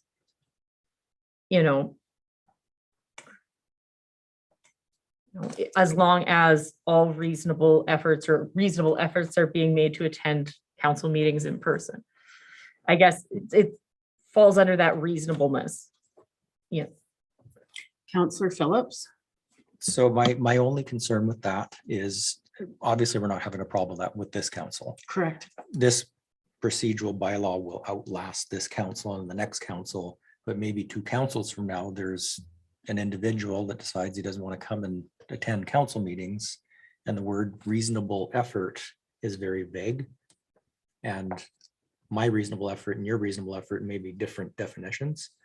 And I just don't want to hamstring a future council with terminology that may allow someone to attend perpetually through electronic means. That's all. Thank you very much. Did I see someone on this side? I'm like, no. Councillor All, did you have any comments on this 5C? I agree with Len, but I also agree with Maren. Like if everybody's making reasonable attempts to get here, but I don't want to see it taken advantage of either. We've all signed up for the job to be here. Now it's going to be 2 times a month. So I'm okay with leaving the limitations in there because it is addressed earlier in the bylaw. Councillor Boniface, and I'll go back to Councillor Fraser next. Could we write in there the 4 times, but something up without, if more was needed, it would have to be brought to council for permission? Yeah.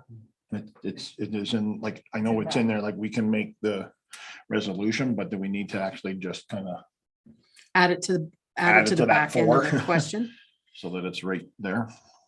Tracy's giving me the no. Okay. Councillor Fraser, did you want to have something else to say, please? I guess I know that for me personally, I'm well over 4 for last term, or like last year. Really? Just 3? There you go. Because I must be rolling all of our COVID meetings in there with it. But yeah, I'm going to go to Councillor a lot. All next. But that we used that 3E and we changed it, or we postponed. Yeah. So it's just that easy. You can change it for a defined period of time. So during COVID, it is what it is.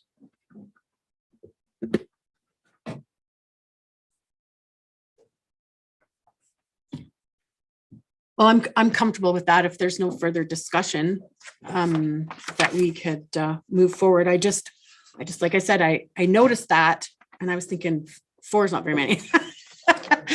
We live in Zoom right now. So moving forward, is there any other further discussion about the changes for the bylaw? Where's my note then? And I did want to say that being fiscally responsible, that they're going to see an immediate savings for our budget of $10.85 for 10 meetings. It's $10,850 a year for remuneration alone.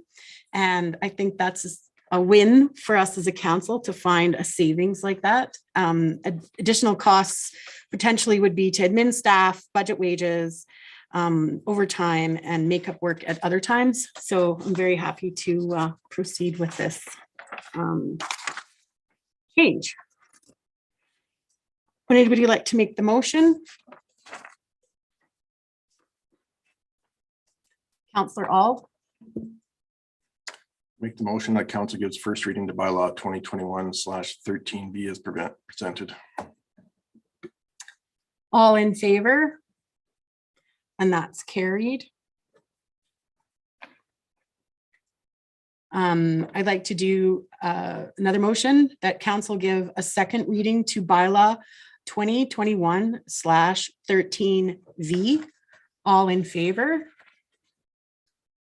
And that's carried. Councillor Phillips. I'd like to make a motion that council give unanimous consent to move to third and final reading of bylaw 2021/13B. And before we vote on this, was there any discussion with the motion? Okay, so we'd like to vote on this motion that Councillor Phillips has presented. All in favor? And that's carried. Thank you very much. Councillor Phillips, sorry, Councillor Auld. I'll make the motion that council get third and final reading to bylaw 2021/13B. I did that. No, you didn't. Oh, sorry. Nope. All in favor? And that's carried. So, sorry.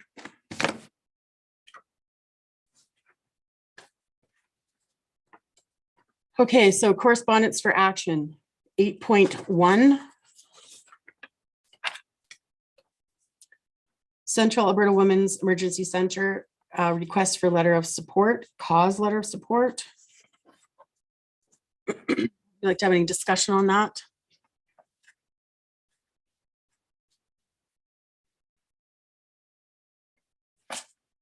So I feel that we would have no problem drafting a letter of support for women's shelter in Red Deer to support the Central Alberta Women's Emergency Shelter, because we get serviced out of Red Deer when our facilities are full. Is there any questions on that? Councillor Hutchinson? I was just noticing the date and I thought it was later. That's why I put my hand up. But we have to the 23rd, so that's it. So I'd like to make a request for administration to draft a letter for support for the Central Alberta Women's Emergency Shelter. All in favor? Well, a motion, let's make motion, sorry. All in favor, and that's carried. Moving on to 8.2, Canadian Federation of Independent Business, CFIB, letter of congratulations and meeting request.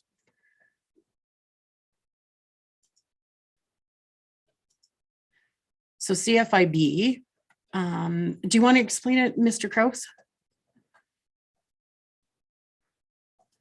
Yep, thank you, your worships. So the Canadian Federation of Independent Businesses, so they monitor municipalities for tax increases and so forth, and send out an annual report of which municipalities are maintaining taxes per capita versus which ones are rising and which ones are lowering. They are a watchdog for businesses in Canada.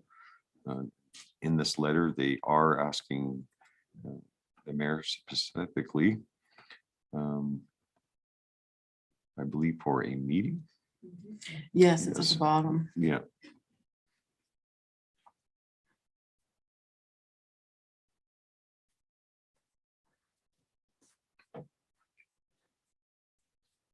So I have no problem having a meeting with CFIB. Is there any one want to discuss anything further? So you can just accept this letter for information. And sorry, Counselor Hutchinson. Is there a fee associated with this on our level? No, No. no, we do not belong to them. So Okay, that's all I was wondering. Yeah. Does your company belong? We did in the past. Yeah. And it just was I thought it was expensive. So that's just why I asked if it was a cost to us. No, we're not. They're Thank you. not asking for money. Just a meeting. So we'll accept that for information, a motion to accept that for information and have admin. We'll do two different things. I'll have Min say, yes, I'd like to agree to the meeting. And now I'd like a motion to accept this letter for information. All in favor, am I doing it wrong? Mr. yeah, Kraus? your worship, all you need is one motion. And the motion is to request a meeting with them that takes care of the item. Okay, perfect. All in favor? And that's carried. Sorry, Dave. Next, 8.3 Rocky RCMP versus County Regional Fire Rescue Charity Hockey Game request. So basically, they're asking for ice time for a charity game, and generally we give them a grant so we can keep track for bookkeeping. So they ask for ice time, we give them a grant, and then they get the ice time for free, and we just track it that way. And so is there anything for discussion on that? Counselor Phillips? I think this is a great idea. I mean, anytime we can get, especially our fire department and our RCMP detachment doing community events and a fundraiser, I think it's a great idea. Like to make a motion? For sure. I would like to make a motion that the town of Rocky Mountain House donates the ice fees for this charity hockey game. So it would be $370 is just In the amount of $370. Perfect. All in favor? And that's carried. Ram Cole has some letters. And it's my understanding that there's no applications right now in our area for any coal mines. So it's just for information. They're not asking us. Is that correct? So your worship, this was actually in the previous council's agenda for information. After that council meeting, Ram Cole did phone me and we had a discussion, and really what they're looking for is to be a delegation to council to talk about their project. So their ask is that council invite them to be a delegation. Is that do we standardly do that, or do we just invite them to request a delegation? What would be the difference? Typically, people just submit for delegations. In the case of Ram Cole, they want to make sure that council feels comfortable having them as a delegation, and that's why the request. Okay, that makes sense, so let's have some discussion. Does anyone feel either way? We'll just go around the room. I'll start with Councillor Boniface. Do you have any problems with them having No, a I have delegation? no problems with them and would like to hear what they have to say. Councillor Hutchinson? I agree. We need to hear what they have to say. Councillor Auld? Full support of having them come in. Councillor Phillips? Yeah, definitely full support in having them coming. And I'd like to hear both ends of the spectrum when we're talking about this topic. Councillor Caprero? I agree with Councillor Phillips. It would be nice to hear both ends, and I'm happy for them to come in. Councillor Fraser? I'm always here for more information, so. Excellent. So then I think with that being said, that I make a motion that we invite Ram Cole to submit a delegation for an upcoming council meeting. And all in favor? And that's carried. 8.5 SWANA, Solid Waste Association of America. And they're having a conference April 4th to 7th. And Councillor Phillips, did you tell me that you attended that last year? No, I attended the Recycling Council of Alberta. Oh, okay. Swana is different. It's more on the side of landfill operations. It's more on the training end of it, whereas Recycling Council of Alberta is more on the implementation of policy or things that will help in the recycling portion. Swana to me is definitely more of a trying to find the word here, just for landfills and for training and for educational purposes. Mr. Kraus, did you have some information to add towards that? Yeah, thank you, Your Worship. So really, administration has brought this forward to council for consideration to attend the conference because there's 2 items on the conference that might be of great interest to our municipality, and that was the organics management across Canada and a look at EPR across Canada. So those are two issues that the town is facing in 2022. And tell me what EPR is again? Extended producer responsibility. So that could change the way we look and view and handle our recyclables if we are actually receiving funding to do it. And so have we ever attended this conference before? Your Worship, I believe some staff have, and I believe some council has in the past, yes. Would it be just possible to say that a council member attended the Yep, that's entirely up to council. Councillor All? I was just gonna say, I don't think this falls under council expertise. I think this would be more along the lines of staff expertise. The guys that are actually involved in it probably get the most benefit out of it than having one council. Councillor Phillips? I agree with Councillor All. I do think this is more of an operational symposium. And I think our staff would benefit more out of this, for sure. Is this a yearly thing? Could we set this on the back burner until after we talk about our waste management in January? Because things might come up that might change our minds. So we could just accept this for information for today and then decide on it after we have our waste discussion in January. Does that sound reasonable to you, Mr. Crows? Your Worship, yep, that's totally fine. And we could also send a staff member to it and just report back to council too. So.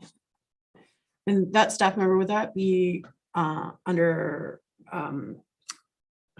Fraser's area? What is that called? Engineering and operations, yes. Yeah. Yes. So anybody would like to make a motion?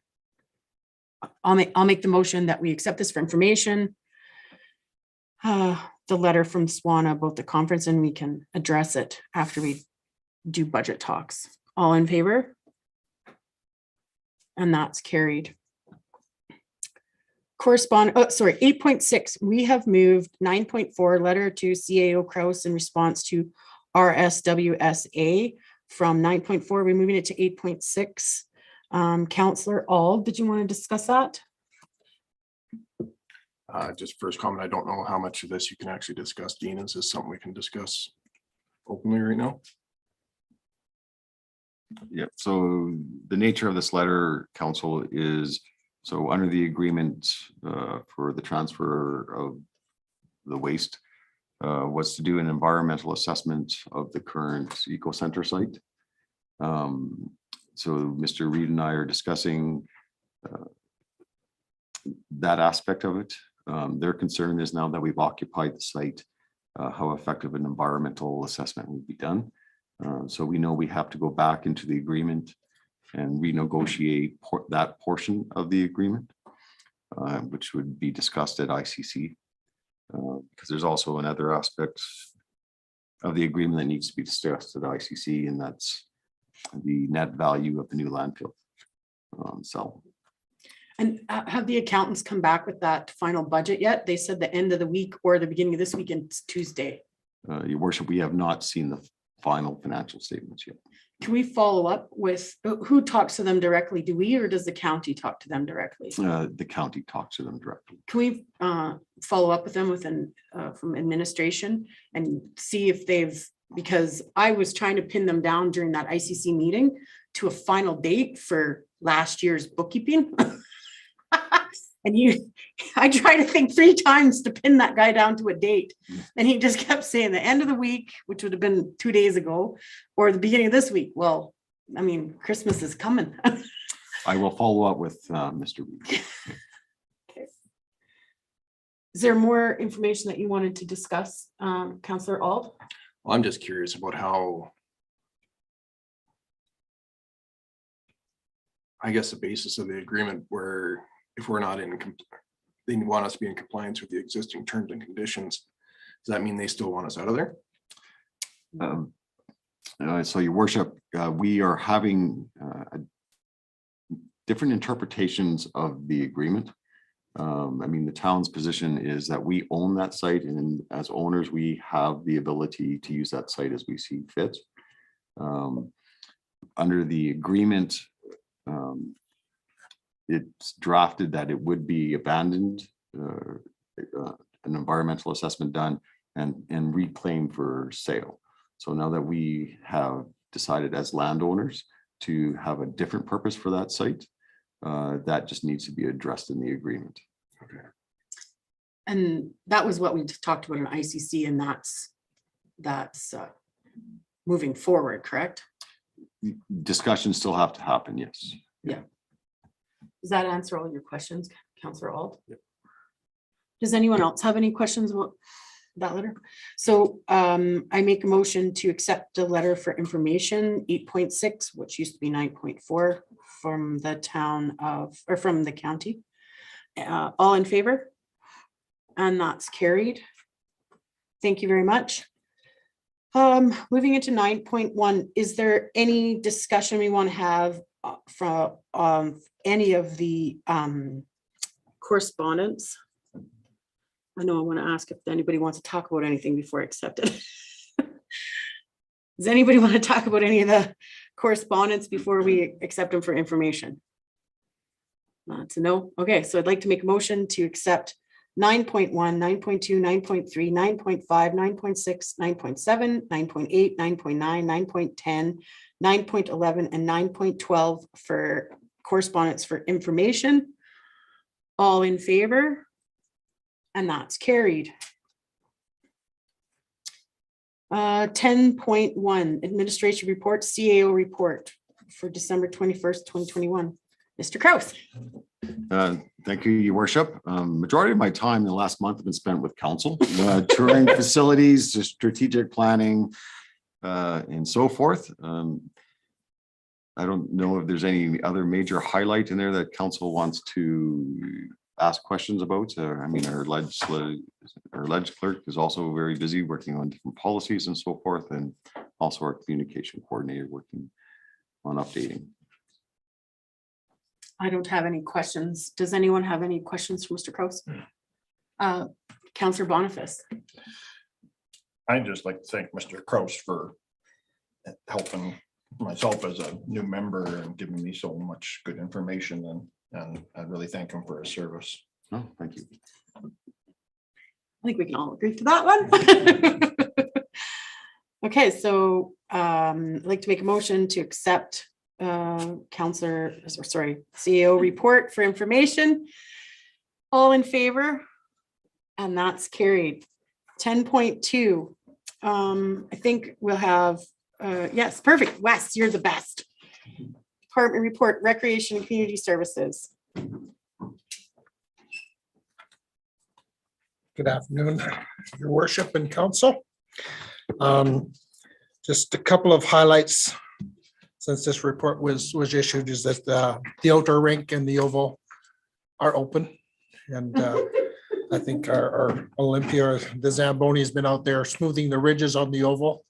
You know, I found some cracks because pouring water when it's -40. Yeah.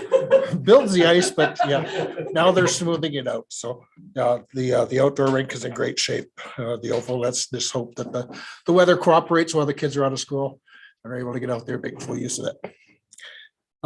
We've set our operational hours for Christmas at the recreation center and at the pool.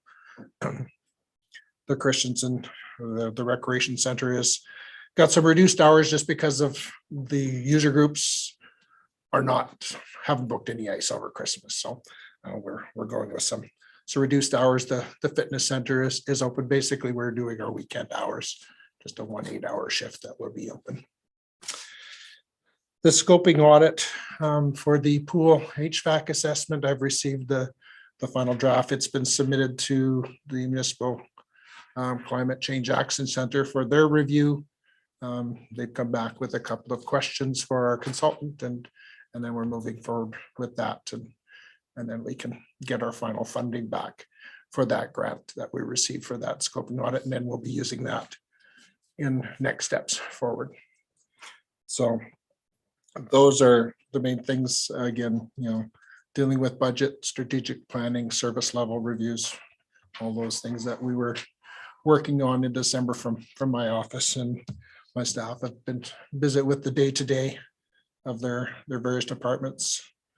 I know our FCSS manager this morning just commented just how busy their office is with the challenges that everybody in the community is facing because of COVID and those types of things. Some of the other offices downloading, or different departments downloading things. She's booked solid with appointments from people coming in. They're very, very busy over at the FCSS next door. So unless council has any specific questions, I'd be happy to try and answer it. I have did you have a question, Councillor Auld? Your mic is on. Sorry. That's how they do it at county. Has the Rocky Rodeo Board, or whatever their fancy name, approached you to have a meeting about the rest of their grant process? No, we have a 5-year agreement in place with the Rocky Rodeo Association. So okay, basically that. Okay, I will follow up with her because she spoke with me. Mr. Kraus gave me some information, and she spoke with me just before they had their AGM. And then we've been just as busy as Mr. Kraus doing meetings and training and everything like that. So I haven't had a chance, but I wondered because my recommendation was for her to follow up after she had her AGM meeting. I've had no correspondence from the Rodeo Association at this time. Okay, yeah, perfect. No, that's fine. I'll follow up and see where she's at with that. Does anyone else have any questions? No. Awesome. Thank you so much. Merry Christmas.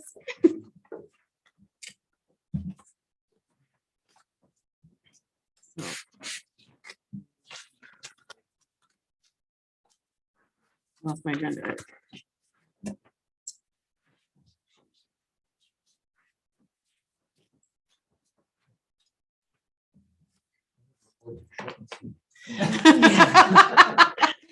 Good afternoon, Mayor and Council. Yeah, basically my report is we've been working on budget and strategic planning. So yeah, that's why I'm watching by Zoom right now because yeah, we're just putting the final report together. So does anyone have any questions for Ms. Quinlan? Ms. Quinlan? No. Good job on budget. So planning and community development.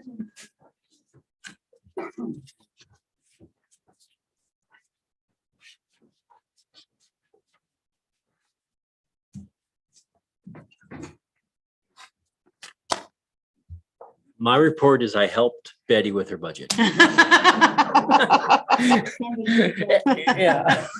Great job. Yeah. Just a few highlights in regards to planning community development. We're all aware of the SEEP program, Clean Energy Improvement Program. We've had 9 applications so far. We're just going through the process of qualifying those applicants. Also for elections, Renee just kind of highlighted this for me. Election follow-up with candidates, Form 26 in progress. just kind of a note for everyone that was part of the election process. For planning development, November 30th was the date that we did Municipal Planning Commission orientation and training. Thank you all for attending. That was much appreciated. In regards to, we've been doing a little bit of housekeeping within our department regarding forms and trying to make them user-friendly for the people that are coming in doing applications. We're also doing brochures as far as educating the public for accessory buildings, fencing, and basement developments to make it easier for everyone. On December 15th, we met with Alberta Highways, Alberta Transportation. It was more in regards to we're part of a pilot project for development within 300 meters. Anything that gets developed within 300 meters of the highway, we have to let them be aware of it and see if they're okay with it. They're starting to loosen their reins a bit and giving us a little more authority and power in regards to development within so many meters. There's 5 levels. We're going to enter into an agreement for level 1 and 2, which is fairly basic ones. Like say if there's a garage built or even a single dwelling, does that really affect an intersection on a highway? Probably not. So we're able to approve those ourselves. As you go a little higher with the levels, we'll get them more involved. So we're going to enter into an agreement for level 1 and 2. In regards to economic development, the EDO meets continually with the Chamber Administrator as well as Clearwater EDO. We're in the process of doing our supply chain study presently, and we're all aware of the passport to Christmas. We had our highest number of submissions on December 9th of 5,300 ballots. So far, we've got 12,573. That's $1.25 million that's been spent. That's not including last week. So we should go over the $2 million mark. I don't think we've gone that high in the previous years. So it's a real good sign as far as people spending dollars locally. And I imagine when you take those ballots, probably only 50% of the people are actually doing the ballots as well. So. And there's lots of new businesses online this time, right? Like, because all the grocery stores are now on, and a bunch of businesses in the county are now able to participate in that program, correct? County's participating this year as far as, the county businesses, but also the Clearwater County, which is nice to see. We have a record number of businesses, but also sponsors as well that say aren't participating in the passport, but just want to sponsor the $100 per day. That's being drawn on the radio each morning. So I've instructed my EDO to maybe look at something for the summer as well. I know we did one summer one in 2020, I believe. We did a summer program as well, which was, I think, well received. So it's a little bit of work, but I think it's well worth it for the community to shop local. In regards to health and safety, we had 13 staff members within the organization take first aid, which is always good to have. We did have an audit for OH&S in the month of November. We have not yet received the results back from that audit. For protective services, the CPOs, they had 72 files. 72 of the files were municipal calls, 13 were provincial, and 6 were assisting fire, RCMP, and other agencies. And they issued 75 violation tickets for November. The big one is unregistered motor vehicles. Speeding was 13, and distracted driving is 12. So there's a note there in regards to a couple of speeding fines that were issued in a school zone. So the officers are patrolling the school zones. We also had someone run red lights on a bus along 54th Street in Creekside as well, just within the last 2 weeks. So they're out there patrolling the school zone areas. I'd like to give kudos to Peace Officer Whistle for initiating the Stuff the Cruiser program. We had a good response from other agencies participating in it, but also she was able to raise $3,600 as well as 1,600 pounds of food for the local food bank. Also in my report, they commented about a camp in the green area just south of the tracks there, where some stolen property was recovered. Also for the officers, they do organize and get all the other agencies for the Parade of Lights. which was very successful this year. I think it ran very smoothly as far as from point A to point, well, down the street of Main Street. So kudos to the CPOs for organizing the safety of that parade. They did a great job. Actually, there was quite a few volunteers or however they worked at every single intersection. Like we were on the last float. It was, I tried to say hi to everyone that was standing there in the freezing cold, in their uniforms, which might not have thermal underwear because it was a chilly night. And that was great that they did that. We appreciate search and rescue, local search and rescue. They came out and helped us as well. And then sheriffs actually came out from Olds as well to help with the parade. So which is nice to see provincial enforcement as well. So this on the last couple pages, there's the breakdown of the violations for November and then our building permits. Any questions in regards to my department?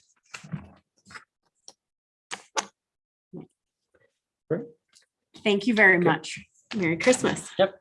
So I'd like to make a motion to accept the report from Planning and Community Development for information.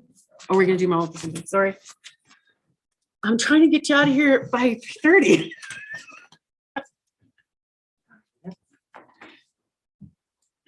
Thank you, Glenn. Thank you, Your Worship, Council.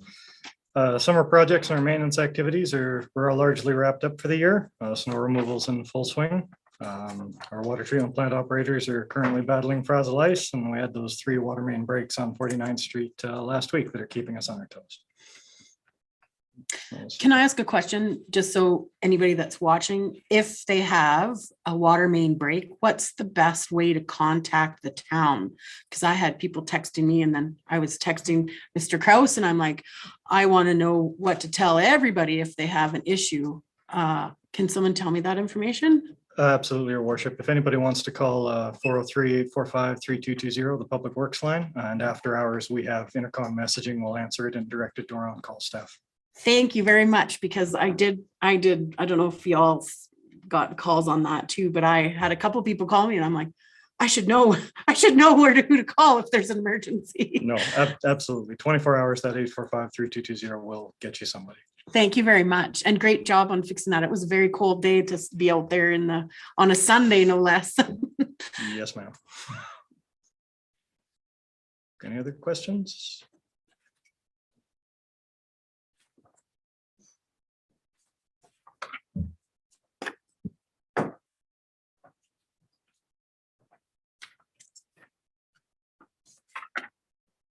Okay, so that seems to be the end of department reports. I'd like to make a motion to accept all the department reports for information. All in favor? And that's carried. Action list. 11.1 action list, Mr. Kraus. Your Worship, unless council has any questions or any outstanding actions, I think administration's pretty much on top of every item council has assigned us. Majority of this is going to budget meetings. So after budget meetings, a lot will be crossed off. So.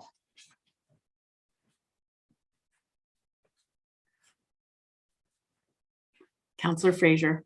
I will move to accept the action list as presented. And that's 11.1 and 11.2. Or just 11.1. 11.1. Okay, 11.1. All in favor? And that's carried. Thank you very much. 11.2 community grant update. Yeah, thank you, Your Worship. So this is a report administration provides council on a quarterly basis, and it's just to update council of the grants that council has awarded throughout the year. I have a question about that. Would it help next year's budget if we put remaining funds and close those grant requests for the end of because it's the end of the year? Do we close that and then put it into next year's budget? How does that normally work? Because I see there's just 2 that still have a balance left. One's been completely Your Worship, so that's an expenditure in 2020. So that money is just carried forward for that grant, and the year end just closes with that. So can I make a motion? request that money get put back into reserves? Because or how does it work? Oh, the outstanding in the budget? The Oh, balance yeah, that's not been so, used. so that's just unspent money, in 2020 will close, and then council just can rebudget it in 2021.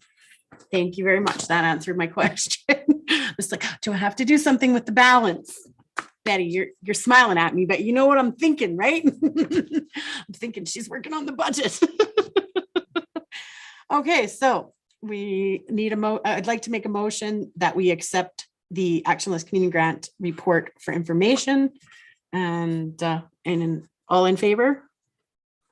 And that's carried. Thank you very much. Do we have any administrative inquiries? Councillor Fraser and then Councillor Phillips. I was contacted by a gal who was trying to book a weekend in December, and I know at the community center that can be a bit of a challenge. And I know that there was a waiting list, and then with all the closures, things kind of got moved around. I'm wondering if moving forward, if we have a more, I guess, formal waiting list, or if there's a way for groups to share those weekends. I know that when the blood clinics were in on rehearsal days, we used to share that space. I'm wondering if something similar could happen for. Yeah, I know that my admin assist that looks after those bookings has been, with COVID, a lot of groups that had bookings, annual bookings got canceled, and then so we've started reviewing that process, so that currently if somebody makes a request for a weekend, especially in the busy months, we contact the group that had that week previously and saying we have another request for that weekend. If you want to keep that weekend, we need your deposit. We need it now in order to hold that time. So we've been able to, the group that was inquiring, we have been able to find them a weekend going forward for 2022. Does that answer your question? And then we'll go to Councillor Phillips. So living in Creekside, I obviously have a lot of neighbors in Creekside, and one of the topics that keeps coming up over and over and over and over is the house that burnt down. Do we have anything we can do to speed that process up, because it's becoming a very bad eyesore? And Your worship, kids are playing. if I could provide council an update in closed session on that, because it's a legal matter now. Okay. Okay, perfect. And one other thing I had to bring up, it's not really an administrative inquiry. I just wanted to make council aware that I'm the vice chair of the Parkland Regional Library Board as well. I saw that in the minutes. Right on. Is there any other administrative inquiries? Is there any notice of motion? Councillor Auld? You have a notice of motion. It's gonna read, be resolved that council instruct administration to draft a meeting protocol policy for meetings with individual council members requested by interest groups, example, nonprofits, private business, other governments, but the subject matter would require discussion or decision of council. And what, do you have some background on that motion? Just in the past, there's been one-on-one meetings that information been skewed. What I would like to see part of it include would be if there's a meeting, say, from the chuck wagons, and they want the council to make a decision on XYZ, that there's either two council members, council and CAO, have two people there, increases transparency, make sure the messaging is brought back correctly. Just it increases the level of security almost. So just something that gives us some direction. Mr. Kraus, do you want to? Yeah, so your worship, this is a notice of motion. So council does not vote on it today. So what administration will do, we'll put that notice of motion on the next council agenda. And then council will vote on that motion then. It just gives council that time period to to think about the notice of motion. And then is that, do we already have, what policy would that be included in? Worship, that would be a new policy. It would be a completely new policy. It would not be part of any of our current policies. Okay. So anybody have any problems with that?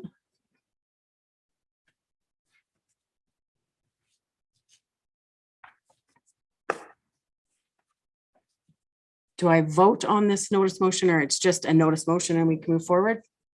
Any other notices of motion? Okay, so it is 3:21 and we are going to move into closed session. And can you please tell me which part of the MGA this is referring to for this closed session, please? So your worship, it'll be section 21 of the Freedom of Information and Protection of Privacy Act, where it's a discussion that might harm intergovernmental relations. Perfect. So we're moving into closed session at 3:21.